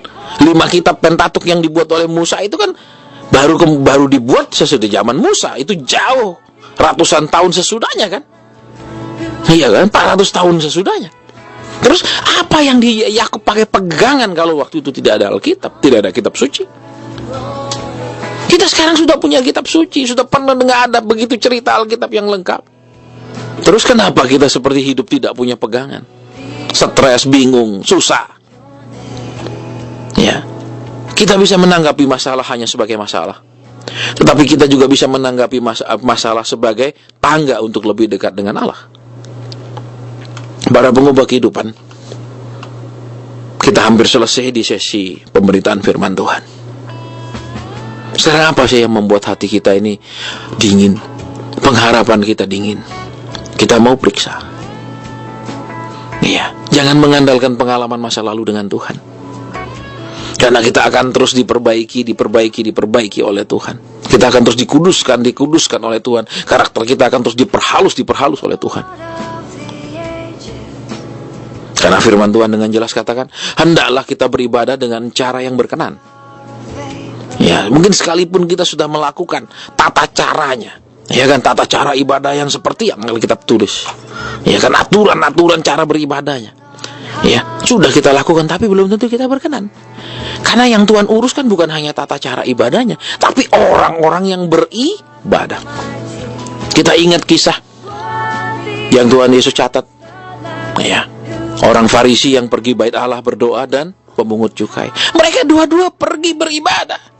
Tetapi satu beribadah dengan sikap menghakimi orang lain, satu beribadah dengan merasa dirinya lebih benar dari orang lain. Nah, ya. Yang satu lagi dia beribadah, dia tahu dia manusia yang penuh kesalahan dan kelemahan. Dan ternyata yang berkenan kepada Tuhan adalah yang mengakui dirinya sebagai manusia yang penuh kesalahan dan kelemahan, bukan yang menghakimi terus-menerus. Kita lihat kebenarannya di situ. Ya. Jadi di akhir sesi ini kita mau lihat, adakah kita seperti Yakub yang kehilangan Yusuf? Kita tidak pernah bangkit lagi. Hidup kita sudah beku, hidup kita sudah mati rasa, tidak ada rasa bahagia, sukacita lagi. Kita hanya jalani hidup apa adanya. Kita dibilang hidup tetapi mati. Atau kita memilih untuk masih ada yang kita bisa mengucap syukur, masih ada yang baik dalam hidup kita yang Tuhan kerjakan. Kita boleh memilih hidup terus dalam kedukaan, atau kita memilih keluar dari kedukaan dan hidup dalam sukacita. Sesi ini saya akhiri, dan sebentar lagi kita akan masuk ke sesi kedua. Saya mohon ya buat para pengubah kehidupan yang mau menelpon, ya tolong kalau menelpon dengan HP, tolong mungkin bisa di luar ruangan sehingga suaranya lebih jelas. Cari tempat yang sinyalnya lebih jelas sehingga suara yang kami terima tidak putus-putus. Yang kedua, yakinkan bahwa kalau pakai HP ya, itu yakinkan bahwa sisa baterainya masih cukup sehingga tidak putus waktu nelpon terus putus karena HP-nya itu baterainya habis ya. Dan ketiga juga ya periksa pulsanya ya, jangan sampai nelpon baterainya kuat pulsanya nggak kuat ya, baru 2 menit sudah putus ya. Dan alangkah baiknya kalau bisa menelpon dari telepon rumah sehingga suaranya lebih jelas ya. Dan saya ingatkan kembali untuk tidak menyebutkan nama ya, tidak perlu menyebutkan nama, tidak perlu menyinggung gereja lain ataupun kepercayaan lain, sebutkan saja masalahnya ya, tidak perlu menyebut-nyebut nama orang dan lain-lain ya. Dan tolong ya, cukup satu pertanyaan saja ya, tidak banyak sehingga banyak telepon yang bisa kita terima ya, SMS juga ya. Jadi kita akan masuk ke sesi 2. Selanjutnya saya serahkan kepada Mbak Wahyu. Baik sobat terkasih dimanapun berada, tentu saja untuk Anda yang nanti ingin berinteraksi, kami tunggu atensi Anda di 735-792 ya. Dan diharapkan nanti Anda yang di rumah bisa memakai radio, jadi bisa jelas untuk mendengarkan suara Pak Hasan. Kalau hanya lewat handphone atau telepon saja tidak bisa. Baik, sementara kita akan bersama-sama menyimak satu pujian yang pastinya untuk Anda kami hadirkan di pagi ini sebelum kami terima phone dari Anda.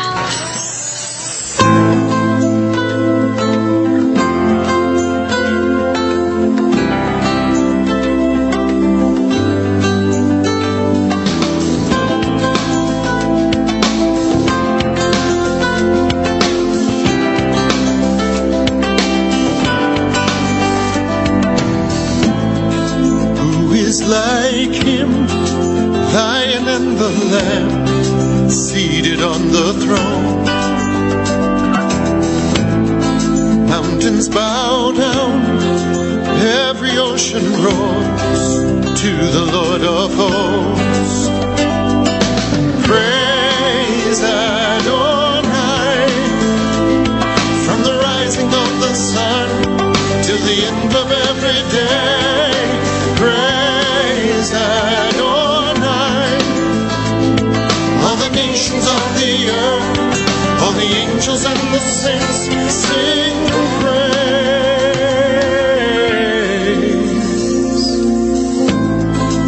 Who is like him, Lion and the Lamb, seated on the throne? Mountains bow down, every ocean roars to the Lord of hosts. Come praise him, praise Adonai, from the rising of the sun till the end of every day. Praise Adonai, all the nations of the earth, all the angels and the saints sing praise.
Give him praise, for he is Lord.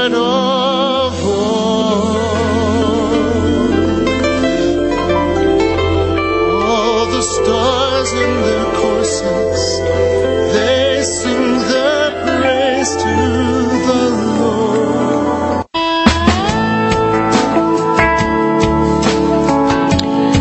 Baik sobat terkasih dimanapun berada, saatnya bagi buka line phone di 735-792. Tentu saja bagi Anda sobat terkasih yang ingin didukung dalam doa atau ingin berkonsultasi ya dengan Bapak Evangelis Adsen Suhendra untuk kesempatan siang hari ini.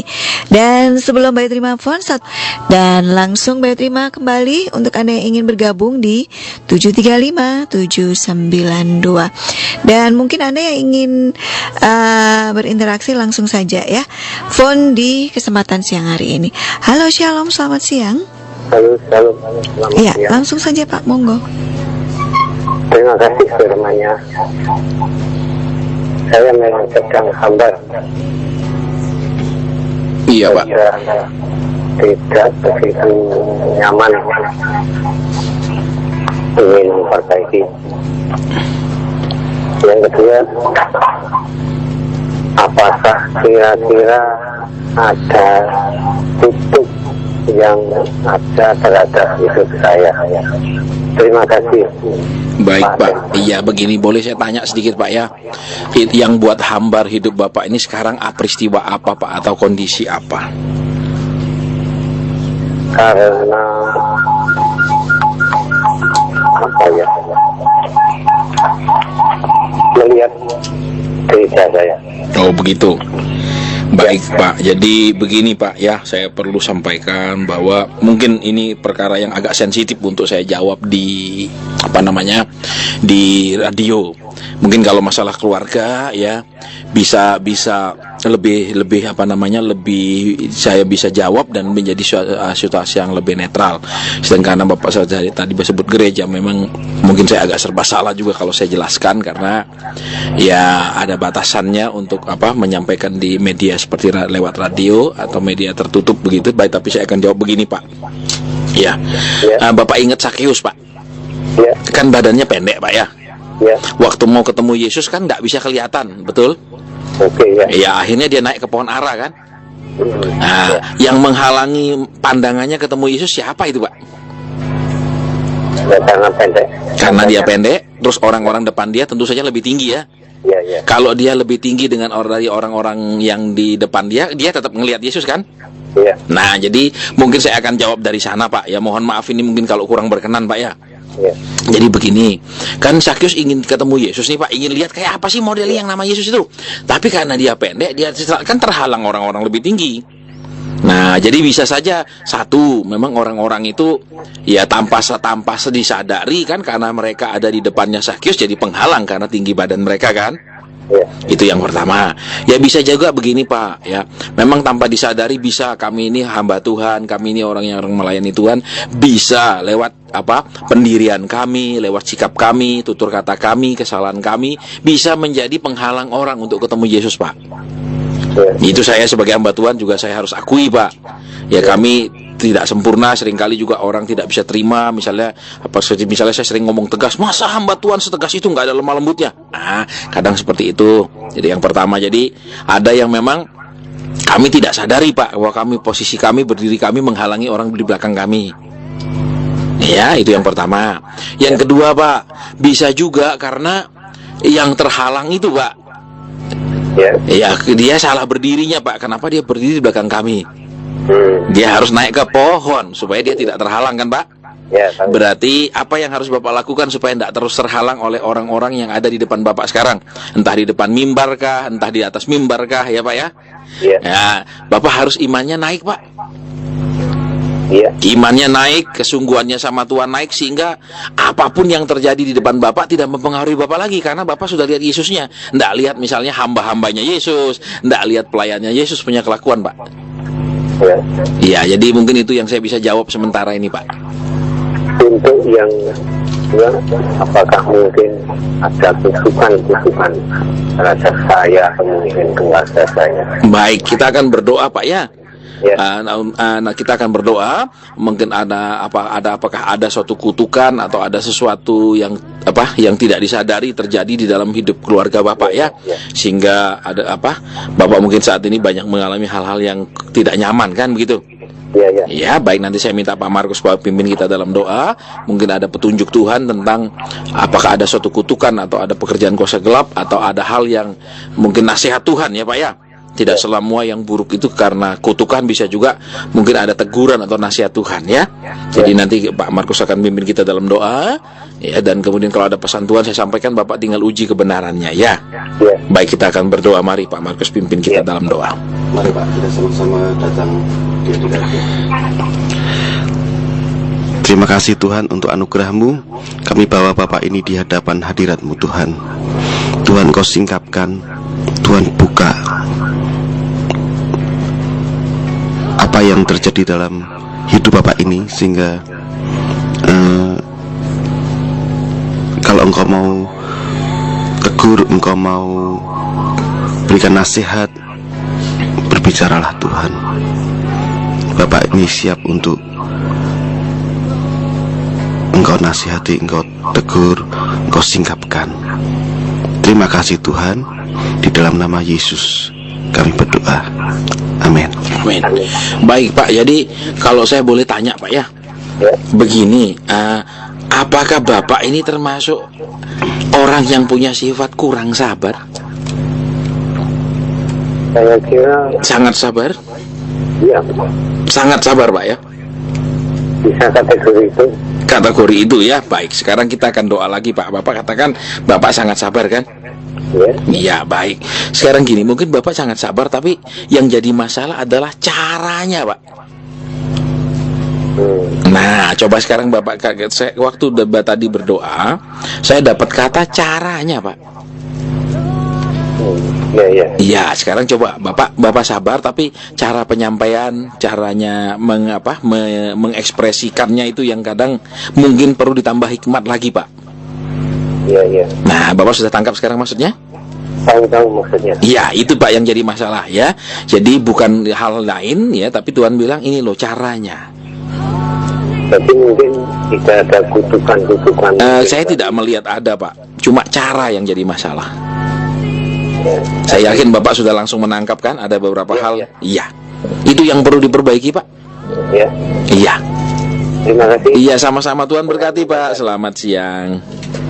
Iya, baik Bapak, terima kasih banyak untuk atensinya di kesempatan siang hari ini. Dan bagi sobat terkasih yang ingin didukung dalam doa, bisa bergabung langsung bersama kami di sini ya, di 0271 735 792. Halo, Shalom, selamat siang. Halo. Ya, langsung aja Ibu. Iya, silakan. Iya, langsung saja silakan. Iya, silakan. Iya, Ibu. Saya mau tanya, ini saya tuh akhir ini banyak emosi, kejengkelan, dan Iya. kesal. Iya. Saya kan merawat saudara saya Iya.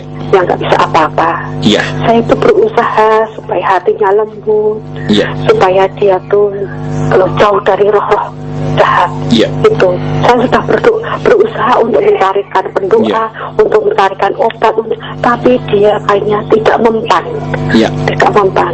Saya itu hanya setiap saat saya merasa jengkel, kesal, emosi, saya juga sudah mohon jauh dari emosi, jauh dari kejengkelan. Saya sudah mohon kepada Tuhan itu, tapi kok sampai saat ini saya belum bisa.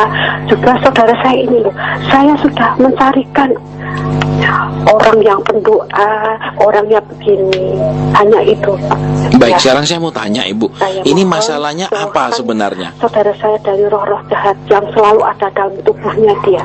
Sekarang begini Ibu, saya mau tanya dulu ya. Ini sekarang masalahnya sang saudara apa? Halo? Halo Ibu.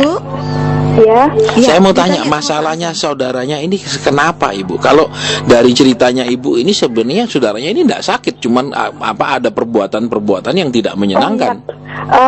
Itu tulang belakangnya Iya. itu rusak, jadi Iya. dia nggak bisa jalan. Iya, kemudian Sehatnya sehat. sekarang makanya gini, tulang belakang sudah berapa tahun Bu? Iya. Iya. Iya, itu, Pak. sudah berapa tahun sakitnya? Sudah Ya. berapa tahun Ibu sakitnya? Sudah 4. 4 tahun ya.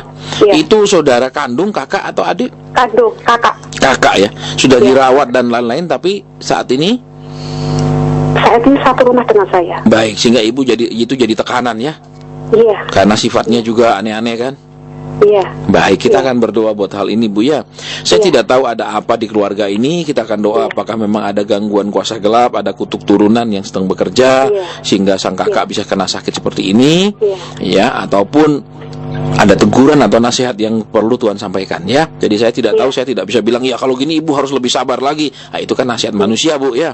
Mungkin Iya. ibu sudah Iya. kelewat sabar tapi tetap Iya. enggak selesai kan juga bisa. Iya. Ya kita akan berdoa nanti Pak Markus yang memimpin doa, Iya. minta petunjuk Tuhan, mungkin ada sesuatu yang perlu diperbaiki, ada suatu nasihat, ada sesuatu yang Tuhan mau ungkapkan ya tentang kondisi kakaknya. Mari Bu, kita sama-sama datang di hadirat Tuhan. Tuhan Yesus, kami datang bersama ibu ini Tuhan.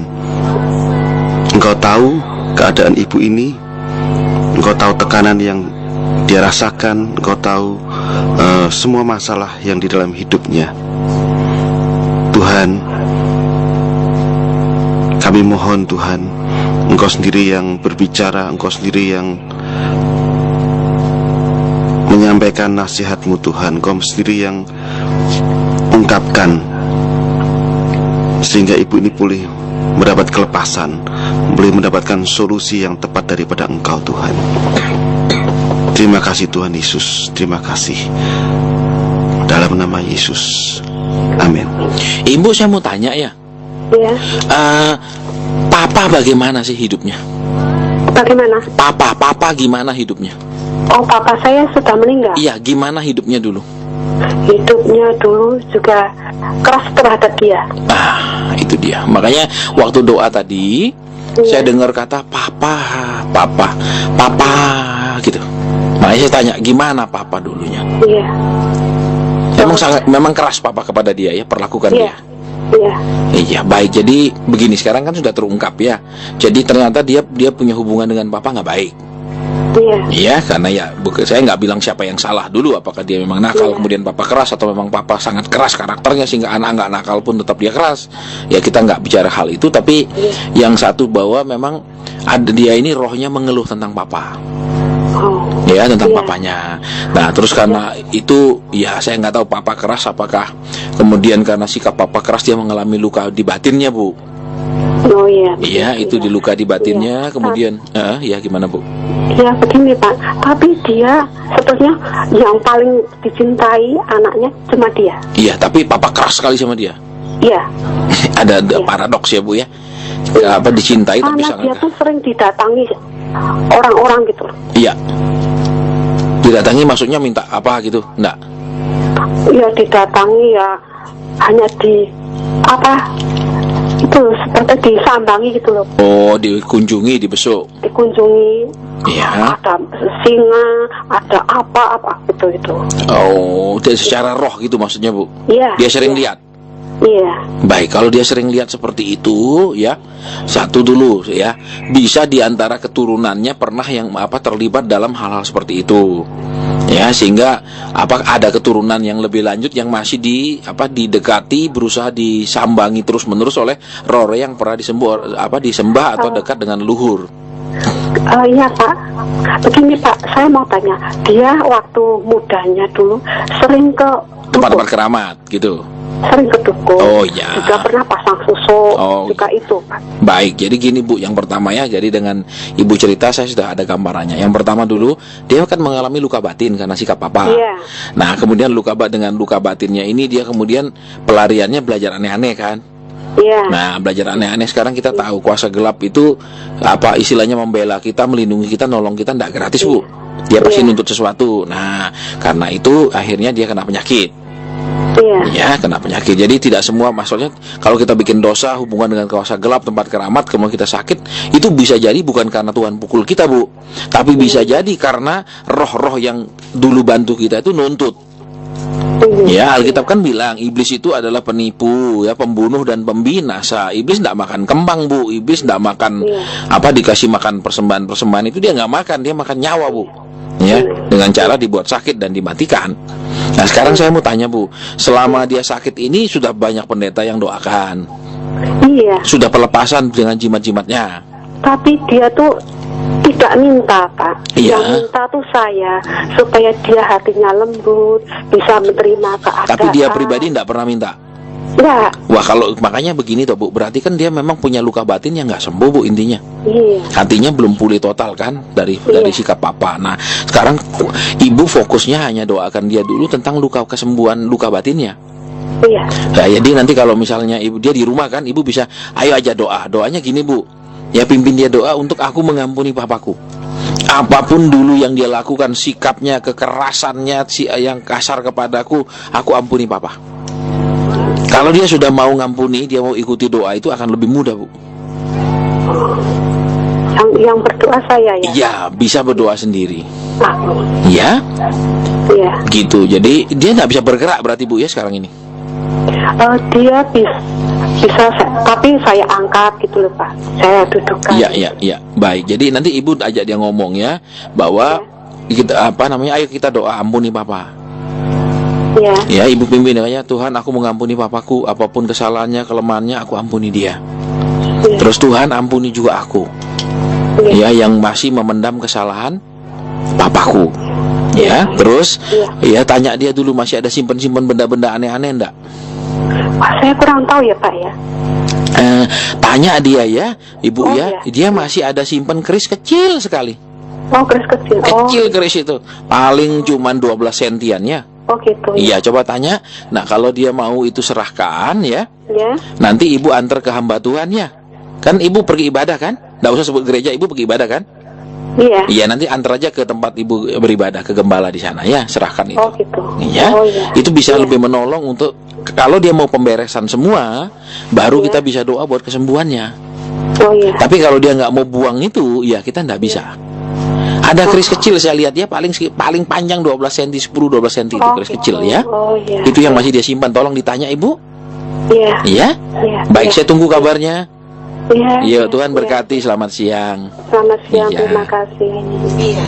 Baik sobat terkasih dimanapun berada, kami masih nantikan Anda untuk Anda boleh berbagi di sini di kesempatan siang hari ini melalui telepon di 735792 ya. Masih ada waktu kurang lebih 28 menit ke depan. Kembali Bayu terima untuk kesempatan siang hari ini. Halo, Shalom, selamat siang. Halo, salam, selamat siang. Iya, Ibu langsung saja ke Pak Asen. Selamat siang Pak Pendeta. Iya, silakan Bu. Pak, ini saya mau tanya masalah kontrakan rumah. Iya. Dengan kondisi keadaan yang pekerjaan saya baru dirumahkan, di-off-kan dulu. Iya. Dan saya tidak tahu nanti dipanggil apa enggak. Iya. Nah ini saya itu apa harus tetap melanjutkan kontrakan rumah ini karena saya juga ada pandangan rumah yang baru. Baik. Ya, sama Tuhan pimpin mau minta peneguhan dari Tuhan, kiranya saya menempati rumah yang mana dengan kondisi keuangan saya yang juga pas-pasan gitu. Iya, berarti kondisi sekarang sedang dirumahkan Bu ya karena kondisi perlambatan ekonominya. Jadi sekarang ini mau habis kontrak kan? Iya. Jadi yang ibu akan tanya apakah ibu harus lanjutkan kontrak di tempat yang sekarang atau kontrak di tempat yang lain kan? Yang tetangga sebelah. Tetangga sebelah loh, saya sebelahan Bu. Iya. Iya. Baik ibu, kalau saya boleh saya begitu ibu tadi bicara, kami belum doa ya. Saya cuma dapat kata lanjut. Lanjut. Iya. Soalnya yang punya rumah juga hamba Tuhan. Iya, lanjut. Lanjut saja. Iya. Itu yang saya dapat waktu begitu ibu tadi bicara, terus saya dapat Roh Kudus bilang lanjut. Oh iya Pak. Iya. Kalau Tuhan beri peneguhan seperti itu, saya akan lanjut. Iya, lanjut Bu. Iya. Iya, Terima jadi kasih. nggak usah pindah ke sebelah. Iya, baik. Iya, Tuhan berkati terima Ibu. kasih. Iya. Terima kasih, Pak. Iya, terima kasih untuk Ibu yang sudah mau berbagi di sini untuk kesempatan siang hari ini. Dan masih ada waktu lagi ya untuk Anda sobat terkasih yang ingin berinteraksi dengan Bapak Asen Suhendra melalui phone di 735792. Sementara saya akan membacakan SMS ini Pak Asen. Iya, silahkan. Karena sudah masuk nih. Iya. Shalom Selamat siang, bagaimana cara mengalahkan intimidasi dari dosa masa lalu yang selalu membayangi sehingga mengganggu pengharapan hidup saya ke masa depan? Berbagai cara sudah kami tempuh, namun dosa itu masih terus membayangi. Saat ini kami sudah bertobat dan sedang menyala-nyala dalam melayani Tuhan. Kami baru saja menikah dan kami benar-benar rindu menempuh hidup yang baru. Terima kasih. Baik, jadi ini memang kadang-kadang senang tidak senang ini biasanya terjadi karena dua faktor. Faktor internal, daya ingat kita. Ya, kita masih mengingat apa-apa kesalahan yang kita lakukan di masa lalu. Yang kedua, karena kita punya komunitas baik teman-teman mungkin, ya, di mana dulu kita melakukan hal yang sama ataupun orang-orang yang tahu perbuatan-perbuatan dosa kita yang lama. Jadi satu internal, yang kedua faktor eksternalnya. Nah, yang internal kita tahu, ya firman Tuhan katakan bahwa setiap kita memohonkan ampun, mengakui dosa kita, Dia yang adalah setia. Ya, firman Tuhan katakan Dia adalah setia. Dia mengampuni kita. Dia tahu kita ini manusia yang penuh dengan kelemahan. Mungkin kita kuat di suatu hal, tetapi kita juga ada kelemahan di hal yang lain. Seperti misalnya ada suami yang sangat cinta keluarganya. Ya, dia jarang keluar malam, dia selalu kumpul di rumah. Tetapi ada kelemahan yang lain, yaitu apa? Dia misalnya tidak mau dengar saran istrinya. Ya, istrinya ngomong apa dia pokoknya tidak mau dengarkan. Atau istrinya usul apa dia tidak mau dengar. Ada kelemahannya. Jadi setiap kita ini karena kita tahu sejak kita jatuh dalam dosa, kita punya baik kita punya kelebihan, tapi juga kita punya kekurangan. Dan kekurangan itu seringkali yang membuat kita banyak jatuh, dia banyak buat salah, tapi juga kelebihan kita juga yang lebih parah membuat kita lebih banyak lagi jatuh. Contohnya, orang yang terlalu percaya diri. Ya, mau kerja apa saja, mau pindah kerja, mau memulai usaha apa, dia begitu percaya diri, dia akan lebih banyak melakukan kesalahan daripada orang yang kurang percaya diri. Ya, jadi ini dulu yang pertama. Jadi karena Tuhan itu setia, Dia mengampuni kita. Jadi yang pertama faktor internal, kita harus mengerti sifat Tuhan. Begitu kita minta ampun, buat Tuhan itu selesai, buat Tuhan itu tidak ada lagi tanda tanya. Jadi Tuhan tidak lagi mengingat kesalahan kita yang sudah kita minta ampun dengan sungguh-sungguh, gimana kita ingin berubah, di mana kita bertekad untuk meninggalkan dan tidak melakukan kesalahan itu lagi. Itu yang pertama. Jadi faktor internalnya, ya sekalipun kita masih ingat dosa yang pernah kita lakukan, sekalipun di ingatan kita belum hilang apa-apa yang pernah kita kerjakan, ya kan? Itu tetap buat Tuhan sudah tidak ingat lagi. Dia menghapuskannya dan selesai di mata Tuhan. Jadi ini yang pertama, setiap kita mau ingat kembali, ya, kita harus berkata bahwa Tuhan sudah mengampuni saya. Ya, seperti firman Tuhan katakan, sekalipun dosamu merah seperti kermisi akan menjadi putih seperti salju. Berarti apa? Lewat darah Tuhan itu semua diputihkan kembali, itu semua diampuni. Itu yang pertama. Jadi setiap kita mau ingat kembali, kita menjadi orang yang tidak layak, kita menjadi orang yang pernah lakukan dosa, kita harus berkata bahwa Tuhan sudah mengampuni saya. Ya, jadi roh-roh yang masih menuduh saya, roh yang masih mengingatkan saya itu keluar dari pikiran saya dan hati saya. Itu yang pertama. Yang kedua, kalau kita sudah berubah, tapi komunitas kita masih ingat siapa kita di masa lalu. Saya tahu kamu dulunya gini-gini, kok bisa jadi begini. Kita harus mengingat apa? Kita adalah ciptaan yang baru. Oke, buat orang lain dia tidak tahu kita ciptaan yang baru. Dia masih ingat kita ini bagaimana dulu nakalnya, bagaimana bejatnya, bagaimana hidup rusak dan lain-lain. Tetapi sekarang gimana? Kalau mereka ngomong, ya kita nggak usah bantah, nggak usah kita promosi, kita bilang kita ciptaan yang baru. Kita harus menunjukkan kepada mereka kita sudah berubah. Masalahnya adalah memang buat mereka susah mengerti, susah memaklumi, susah mempercayai. Kok bisa dia berubah? Ini paling pura-pura munafik nanti berubah lagi depan kita. Enggak. Jadi apa? Dibutuhkan kesabaran, dalam arti tidak semua orang langsung melihat perubahan yang terjadi dalam hidup kita. Yang kedua, dibutuhkan ketekunan bahwa kita harus terus-menerus menunjukkan perubahan itu. Bukan sebentar berubah, besok berubah lagi, rusak. Sebentar baik, besok berubah lagi, parah. Jadi ada ketekunan untuk terus-menerus berubah. Yang ketiga, tidak usah memaksa orang untuk yakin akan perubahan yang kita alami, yang sudah terjadi dalam hidup kita. Tetapi biarlah waktu yang akan membuktikannya. Orang lihat, oh iya dulu dia begini-begini, sekarang sudah tidak lagi. Biarlah perbuatan kita selanjutnya, pola hidup kita selanjutnya yang akan menunjukkan bahwa kita sudah berubah. Jadi dua faktor, satu saya ulang kembali internal, satu eksternal. Yang internal bisa segera kita selesaikan dengan memperkatakan bahwa kita ini sudah diampuni oleh Tuhan. Setiap kita mengakui dosa kita, Dia yang setia menghapus dosa kita. Yang kedua, kembali yang tadi, yang eksternal yang agak susah. Karena orang ingat siapa kita dulu, orang tahu siapa kita dulu, apalagi komunitas kita yang sama hobinya dulu, sama kelakuannya dulu. Ya, itu dibutuhkan kesabaran dan ketekunan. Ya, lambat laun orang akan melihat perubahan yang terjadi dalam hidup kita. Jadi tidak perlu berkecil hati kalau orang merasa, aduh saya sudah berubah tapi orang masih menganggap saya belum berubah. Tidak masalah, ya. Tuhan tak maha tahu. Yang penting kan Tuhan tahu kita sudah berubah. Masalah menurut orang kita tidak berubah bagaimana? Ya, saya banyak ketemu, bahkan pernah saat saya melayani konseling satu pernikahan yang sudah berjalan sekitar 20 tahun.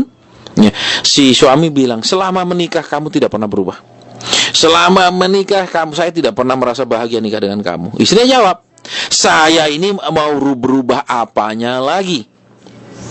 Nah, dari kata istrinya yang dia katakan, saya ini suruh berubah apa lagi, saya ini mau berubah apanya lagi, sudah ketahuan kan? Dia merasa sudah sangat berubah. Jadi apalagi yang mau dirubah? Sedangkan di mata suami dia tidak pernah berubah. Jadi maksudnya apa? Kan tentu saja dua pandangan yang sama. Kalau kita suruh duduk sampai dunia kiamat tetap akan berdebat mereka, karena mereka punya dasar, mereka punya pembelaan dan fakta-fakta yang masing-masing kuat menurut diri mereka masing-masing. Itu yang Alkitab bilang sebagai pembenaran diri. Tapi yang sekarang kita lihat apa? Ya, kebetulan suaminya adalah seorang hamba Tuhan. Ya, punya jemaat, seorang gembala. Jadi setiap kali suaminya mengatur jadwal untuk untuk acara ya pelayan Tuhannya untuk minggu depannya, nanti di ibadah tengah minggunya istrinya yang ngerubah. Tiba-tiba istrinya bilang, nanti hari Minggu yang main keyboard anu ya, terus yang mimpin pujian si anu ya. Istrinya rubah semua. Sehingga apa yang sudah ditetapkan oleh suaminya nanti di tengah minggu dirubah istri. Ya, sehingga jemaat tahu bahwa gembalanya sebenarnya bukanlah sang suami, tapi gembalanya adalah istri, atau mungkin suaminya adalah gembala junior, istri adalah gembala senior. Ya, sehingga suaminya malu, sehingga suaminya mangkal. Ya, tapi istrinya bilang, ya tapi kan saya rubah untuk kebaikan. Saya kan rubah untuk kebaikan. Selalu dia merasa saya rubah untuk kebaikan. Nah, jadi itu pembenaran diri. Kenapa? Kalau suaminya sudah tetapkan seperti itu, kalau dia tidak setuju, kan dia masih ngomong sama suaminya, Pak, misalnya, kalau WL hari Minggu, kenapa enggak si anu aja? Dia lebih bisa mengangkat pujian, ya. Dia lebih bisa membawa suasana untuk mengundang hadirat Tuhan. Mungkin kalau yang ini belum terlalu, kasih dia aja ibadah yang tengah minggu. Karena kan biasanya tengah minggu tidak seramai yang hari Minggu. Kan bisa didiskusikan, tapi dia tidak pernah mau. Ya, dia ambil keputusan sendiri, dan dia merasa karena tujuan saya baik, saya tidak perlu diskusi sama suami saya. Ya, jadi memang kadang-kadang kembali ke sini, ya. Kita merasa kita sudah berubah, orang merasa kita tidak berubah. Istri merasa saya rubah untuk kebaikan, saya rubah supaya lebih baik. Iya kan? Jadi dengan pembelaan tapi kan kembali caranya yang seharusnya juga, makanya Tuhan bilang, nah, dalam segala hal kejarlah hikmat.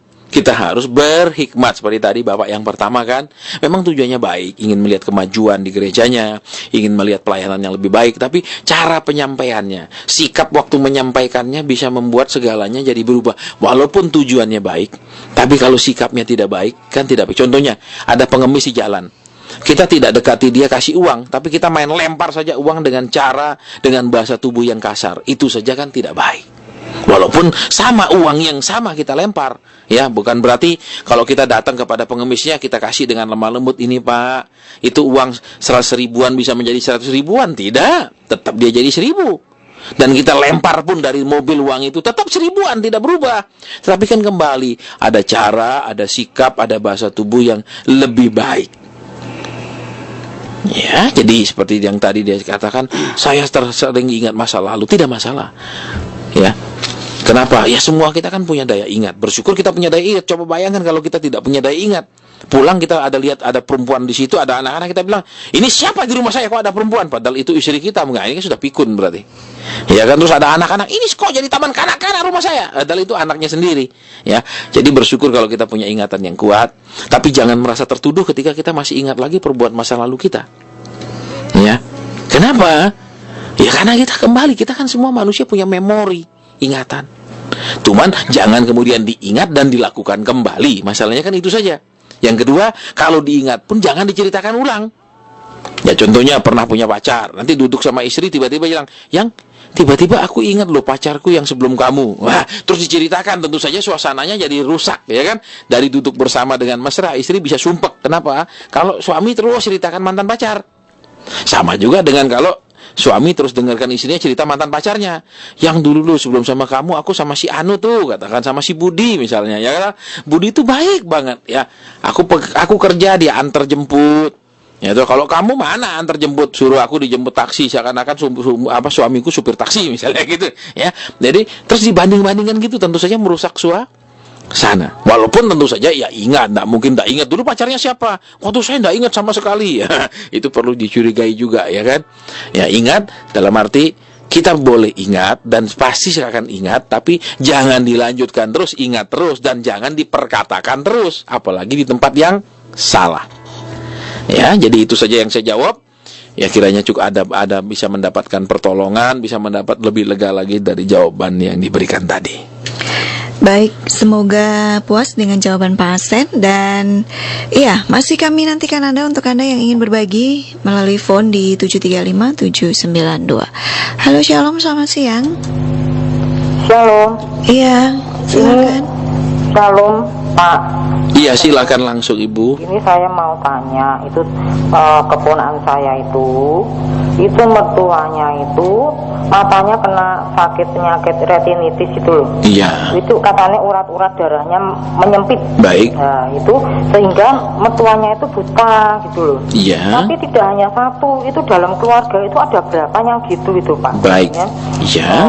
Nah itu saya takutnya itu kalau sampai ke itu yang di bawah-bawahnya itu loh Pak. Baik, jadi begini Bu ya, saya jawab langsung ya. Iya. Kalau secara ilmu kedokteran itu ada cacat genetik Bu, cacat bawaan. Iya. Ya contohnya begini ya, di ilmu kesehatan juga dikatakan kalau kita punya orang tua ada misalnya penyakit diabetes, itu kemungkinannya kita akan lebih mudah kena diabetes daripada yang keluar dari orang tuanya tidak ada penyakit diabetesnya Bu. Iya. Tetapi itu bisa tidak terjadi ketika kita benar-benar menjaga pola makan, pola hidup Bu.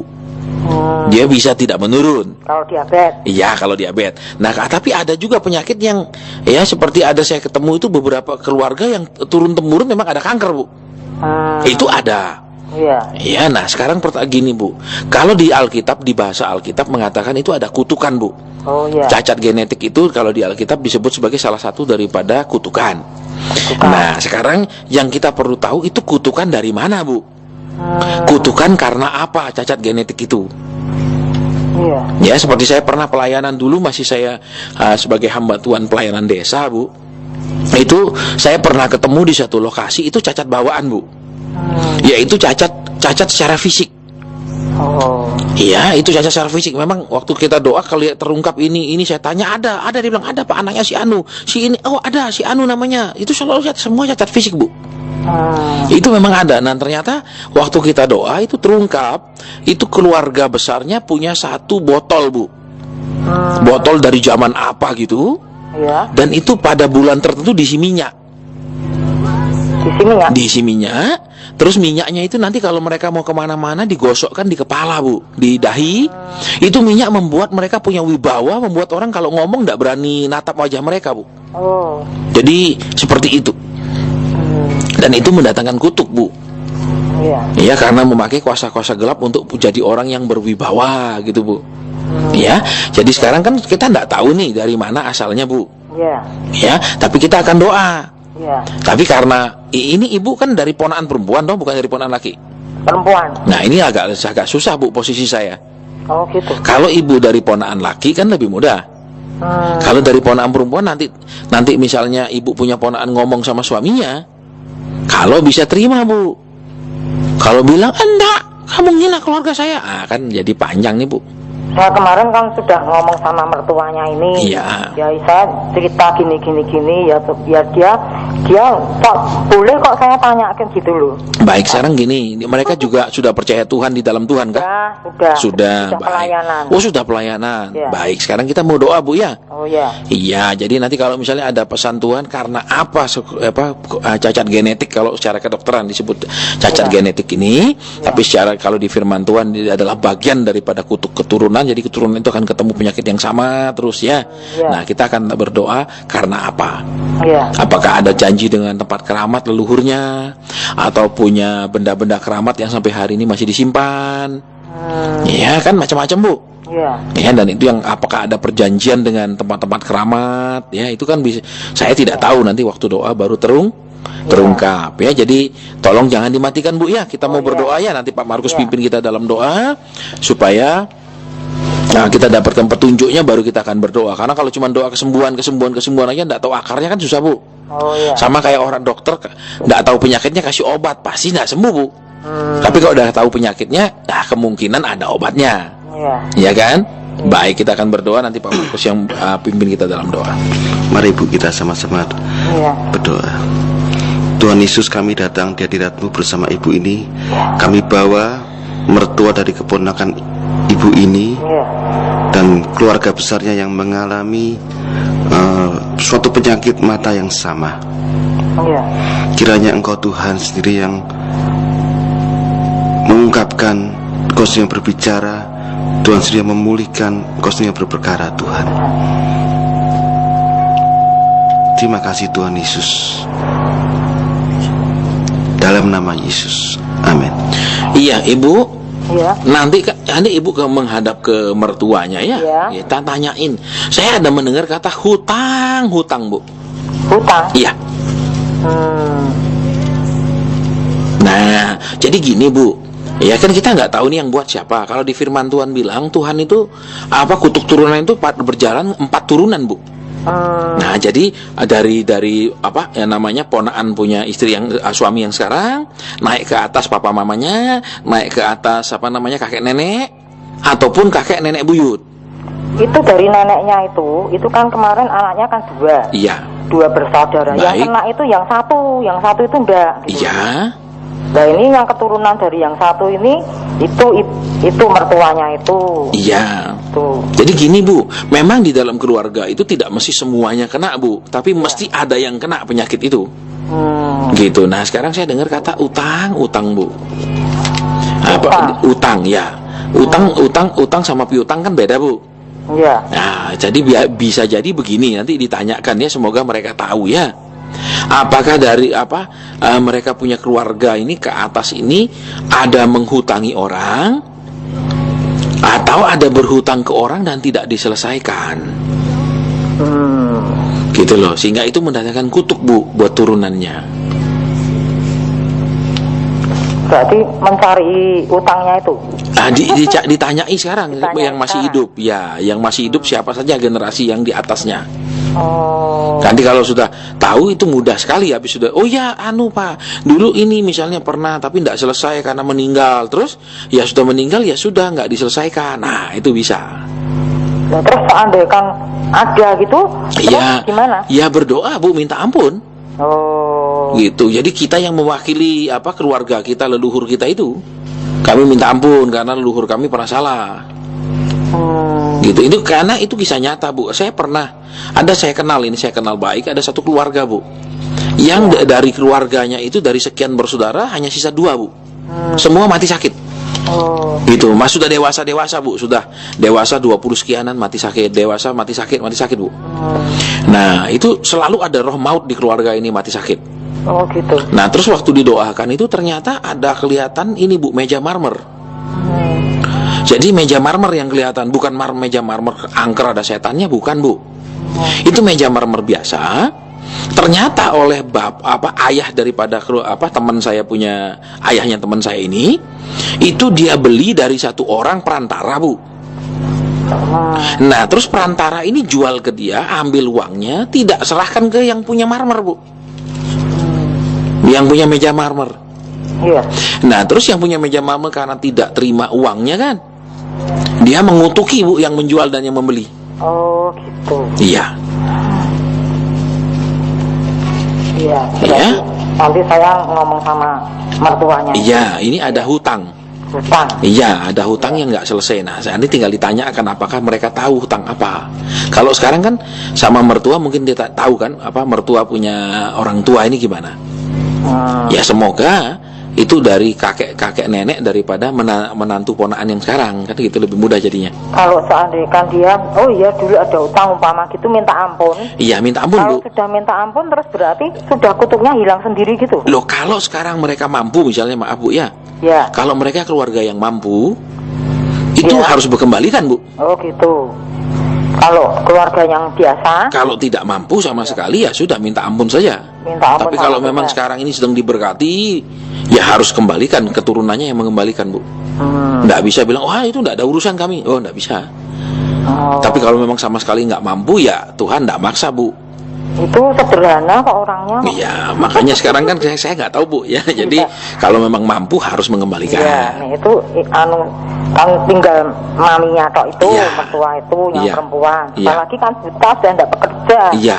Nah gitu, jadi berarti kan minta ampun aja. Iya, minta ampun Tuhan, ampuni bahwa ternyata keluarga besar kami ini keluarga ada yang dulu tidak menyelesaikan tugas dan tanggung jawabnya, Iya. sehingga merugikan orang lain. Kami minta ampun Tuhan, karena itu mendatangkan kutuk buat keluarga kami.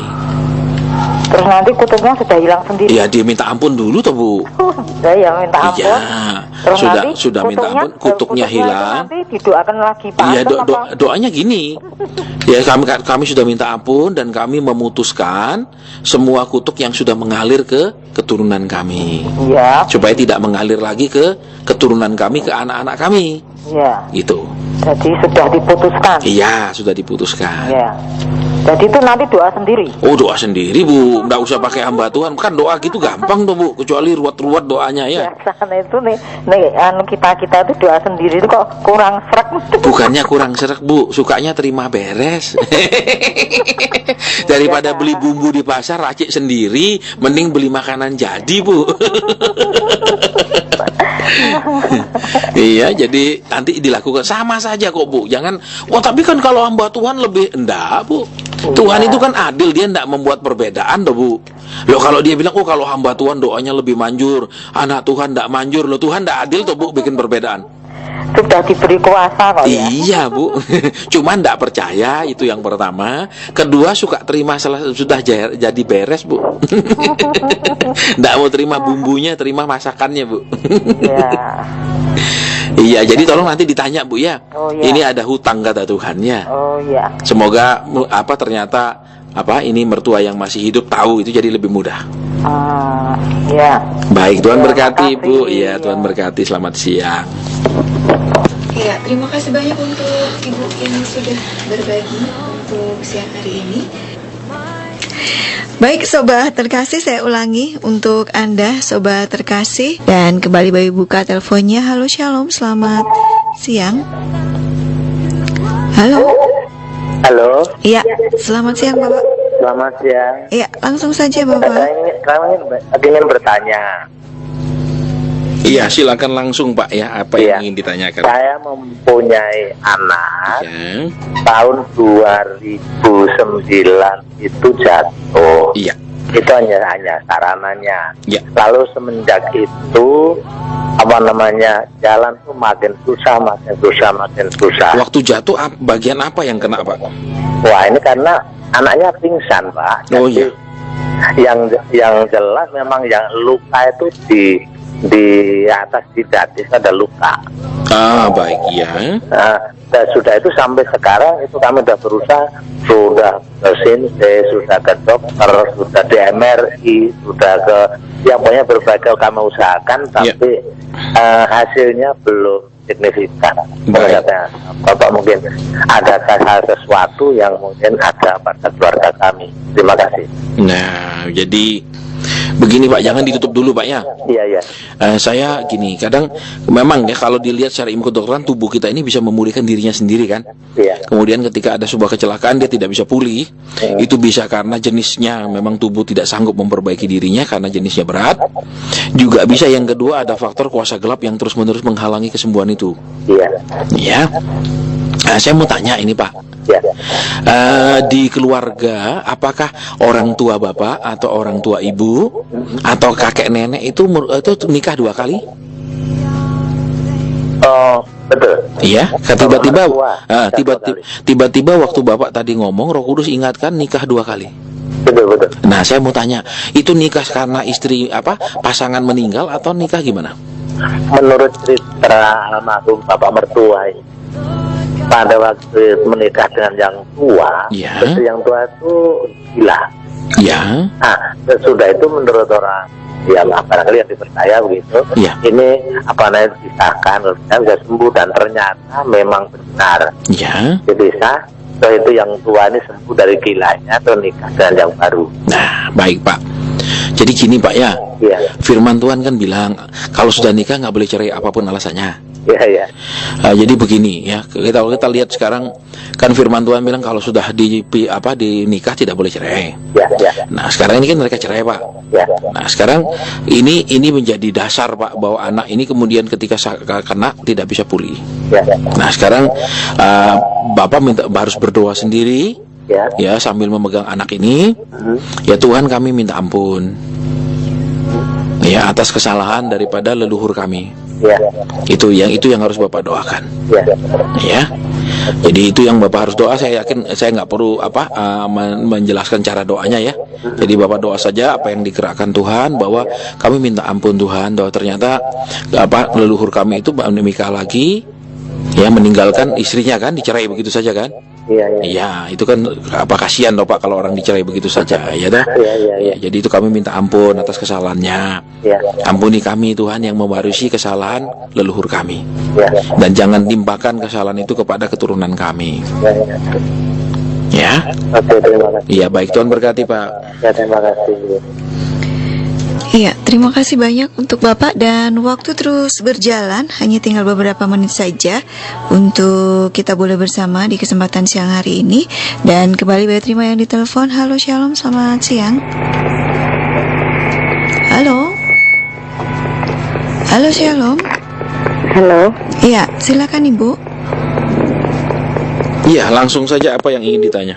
Nah, dia Oke. Iya, mungkin tidak membawa radio. Bagi Anda yang ingin bergabung bersama kami di sini, Anda bisa mendengarkan suara kami melalui radio, ya.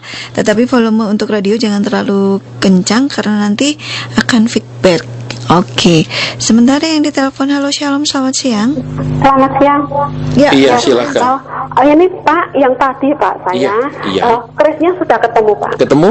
Kecil Ya, memang? kerisnya sudah ada Pak. Kecil, kan? Iya. Iya, baik. Jadi nanti tolong itu dibawa kemana Ibu beribadah, ya, ke gereja sana, serahkan ke hamba Tuhannya. Pak, kalau Ya, saya serahkan ke Bapak, ke bagaimana ya? gitu. Ya. Baik. Jadi nanti malam Ibu aja, ya, datang, ya, jam 6:30, ya. Di mana Pak? Nanti ditelepon lagi ke radio dengan Mbak Wahyu, ya, informasinya, ya. Teleponnya sama ini ya Pak? Sama, ya. Sama Ibu. Oh, 107 ya Pak? Iya. Iya. Oh iya. Baik, Iya. Tuhan berkati. Iya, terima kasih. Iya. Iya, terima kasih banyak untuk Ibu. Dan masihkah ada lagi untuk Anda sobat terkasih yang ingin bergabung di kesempatan siang hari ini? Kalau memang tidak ada, saya akan bacakan satu SMS. Oke, ternyata ada. Halo Shalom, selamat siang. Iya, selamat siang. Halo. Iya, silakan. Ibu, bisa Saya mau dikecilkan menanyakan. sedikit suara radionya? Saya mau menanyakan ibu saya Iya. yang sakit ginjal. Iya.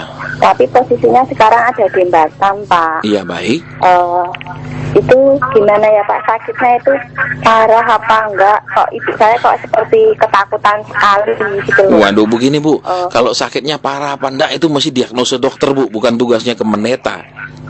Enggak, maksudnya Iya. gini loh, apakah itu karena akar kekaitan yang ibu terima karena perkawinannya dengan ayah saya? Bukan, Apa Bu. memang- Maaf, saya dapat kata saudara-saudara. Gimana kelakuan saudara-saudaranya dia kepada ibu, sang ibu? Ibu punya berapa? Maksud saya gini, sang ibu itu punya berapa saudara, Bu? Ibu saya? Iya. 5. Nah, sekarang pertanyaan saya, perlakuan mereka kepada sang ibu bagaimana? Karena kok Baik, roh di, Pak. kok di roh yang ibu ini selalu saudara-saudara. Oh gitu. Iya, bisa begini Bu ya, kalau mereka kalau kata saudara satu, ya berarti dia diperlakukan kurang baik oleh saudara-saudaranya. Atau yang kedua, saudara-saudaranya itu selalu membebani pikiran sang ibu. Oh gitu. Iya. Ya udah Pak. Baik, Tuhan berkati ya. Iya, baik, terima kasih banyak untuk Ibu yang sudah berbagi untuk siang hari ini. Dan satu SMS ya Pak Asen Iya, ya. silakan. Shalom Pak Asen, anak saya yang besar selalu ada masalah. Padahal saya selalu doa buat dia. Bagaimana caranya untuk menuntun dia kembali ke rumah Tuhan agar dapat pengampunan gitu. Baik, jadi kadang begini ya, kita kan kalau lihat kadang kita ingin tergerak, kita berbelas kasihan, kita ingin dia kembali. Tetapi kadang-kadang kita tahu ya, kesabaran Tuhan, kemurahan Tuhan itu tidak seperti kesabaran dan kemurahan kita. Kalau kita paling bilang 3 kali kamu buat yang sama, awas. Kalau Tuhan kan tidak. Ya, jadi kadang ini yang sering saya sering lihat orang Kristen ini seringkali melebihi Tuhan. Artinya kalau Tuhan pun masih sabar sama dia, Tuhan masih menunggu waktu untuk memanggil dia balik, kita sudah nggak sabar. Ayo. Ini yang pertama. Jadi kadang-kadang kita itu keliru menunjukkan bahwa maksud banyak baik memang, tapi kemudian kita menunjukkan bahwa Tuhan itu punya orang Tuhan itu adalah Tuhan yang tidak sabar. Nanti kamu dipukul, nanti kamu dihancurkan loh. Nanti kalau kamu tidak tobat, awas lo ya. Seakan-akan Tuhan itu kejam, seakan-akan Tuhan itu keras, seakan-akan Tuhan itu kalau ada salah kita akan dipukul. Itu yang seringkali keliru. Yang kedua, ya, kenapa kadang kalau kita mendoakan sesuatu agak lama kita mendapatkan hasilnya, agak lama kita melihat melihat Tuhan menjawab, bukan karena Tuhan itu lambat menjawab, tidak sanggup menjawab, tapi karena kita kadang-kadang perlu dilatih kerendahan hati. Kenapa? Kalau kita langsung dijawab, kita kadang-kadang tanpa sadar bisa jadi sombong. Saya doakan 2 kali aja jadi kok. Saya cuma doakan sekali aja sudah terjawab, bisa jadi sombong. Jangan kita berpikiran orang rohani itu tidak bisa sombong. Orang beragama itu bisa menjadi orang yang paling sombong. Ya, bukan menjadi orang yang rendah hati, bahkan bisa jadi orang yang tidak beragama menjadi orang yang lebih rendah hati daripada kita orang percaya. Contohnya, misalnya, kemana-mana kita pakai celana pendek sekali, kita tunjukin dulu. Saya kalau doa tuh selalu berlutut. Lihat nih kaki saya nih, sampai kapalan semua. Saya tuh kalau doa berlutut, saya nggak bisa duduk, karena Tuhan itu kan adalah raja. Jadi kalau saya berdoa tuh harus berlutut nih, lihat. Dipamerkan lututnya yang kapalan, yang sudah hitam-hitam. Itu kan kesombongan. Ya, jadi kadang kita juga sebagai orang percaya tanpa sadar bisa sombong dalam hal-hal rohani. Mesti rohani itu kerendahan hati, tapi bisa kebalikan hasilnya sombong. Ya, jadi terus gimana? Ya kadang kita perlu mendoakan dia terus-menerus supaya kenapa? Sebelum Tuhan merubah dia, Tuhan merubah kita dulu. Yaitu yang tadi, ya, supaya kita punya kerendahan hati. Kalau kita berdoa terus-menerus, itu ada kerendahan hati. Orang yang tidak suka berdoa atau orang yang berdoa tengah jalan, itu gagal di dalam proses kerendahan hati. Dia tidak mau hatinya direndahkan sama Tuhan. Ya, untuk memohonkan terus-menerus. Yang ketiga, supaya ada ketekunan. Dia dengan berdoa terus-menerus tercipta karakter tekun. Dengan berdoa terus-menerus tercipta karakter yang ada ketekunannya. Nah, kita seringkali tidak menyukai ketekunan, tapi kita menyukai hasil yang instan, yang cepat. Makanya zaman sekarang ada ibadah percepatan hasil lah, percepatan kaya, percepatan macam-macam. Itu tidak benar. Kenapa? Tuhan lebih menghargai ketekunan. Tuhan menghargakan karakter yang teruji. Tuhan menghargakan kesabaran, bukan keberangasan. Ya, jadi buat yang kirim SMS tadi, kenapa? Bagaimana caranya? Ya caranya kita berubah dulu. Ya kan? Bagaimana caranya Yusuf menolong saudara-saudara yang dalam bahaya kelaparan? Dia rela dulu diproses Tuhan. Dia yang diproses Tuhan, baru dia dipakai menyelamatkan, baru dia dipakai menolong saudara-saudaranya. Jangan minta Tuhan buat saudaraku tobat semua yang jual aku. Buat saudaraku semua jemput aku pulang, membayarkan aku dijual ini jadi budak kepada Potifar. Suruh saudara-saudaraku semua urunan, misalnya urunan urunan untuk menebus aku ke Potifar supaya aku bisa pulang ke Kanaan ketemu bapakku. Tidak pernah dia bilang begitu. Jadi Tuhan mau kita punya kerendahan hati, Tuhan mau kita punya kesabaran, Tuhan mau kita punya ketekunan. Ya, dan teruslah berdoa, nanti akan tercipta ketekunan kesabaran itu dengan sendirinya. Tuhan memberkati kita. Baik, demikian jawaban dari Pak Hasan. Dan baik sobat terkasih, tak terasa nih waktu terus berlalu. Dan perjumpaan kita untuk kesempatan siang hari ini harus kita akhiri. Dan seperti biasa, sebelum berpisah Pak Hasan akan berdoa buat kita. Iya, baik, para pengubah kehidupan, kita sudah dengar tadi firman Tuhan. Semoga kita tidak hanya dengar, juga tidak hanya simpan dalam hati, tetapi kita merelakan firman itu terus merubah cara pandang kita terhadap masalah, terhadap kehidupan, sehingga kita bisa menjalani kehidupan ini dengan sukacita. Kita bisa menjalani kehidupan itu dengan seperti yang Tuhan mau. Ada masalah, tapi kita tetap bisa sukacita karena kita masih melihat banyak positifnya, bukan hanya terus melihat negatifnya. Kemudian kita akan bisa mau diproses Tuhan untuk semakin teruji imannya, semakin terbukti imannya. Ya, bahwa Tuhan apa yang Dia janjikan, bagaimanapun keadaannya, bersekian berapa lama pun sudah waktunya sudah berlalu, Tuhan sanggup mengubahnya dalam sekejap. Kita akan berdoa. Bapa, terima kasih buat siaran yang lancar, Tuhan, tidak ada gangguan. Terima kasih juga buat para mendengar yang sudah sama-sama belajar dengan kami kebenaran firman Tuhan. Tuhan yang menolong, Tuhan yang memberi kemurahan, Tuhan yang menyatakan kasih dan kebaikan Tuhan. Terima kasih, berkati semua Tuhan, baik yang ada di studio maupun setiap pribadi yang bersama-sama mendengarkan. Terpujilah nama Tuhan, dalam nama Tuhan Yesus Kristus. Haleluya. Amin. Amin. Baik sobat terkasih, usai sudah kebersamaan kita untuk kesempatan siang hari ini. Dan baik pamit undur dari Indra dengan sobat terkasih. Pendewasaan iman dan mujizat bisa Anda ikuti kembali pada 12 Agustus 2015. Sekali lagi terima kasih untuk kebersamaan dan perhatiannya. Sampai jumpa. Shalom dan Immanuel. You are the love song we'll sing forever.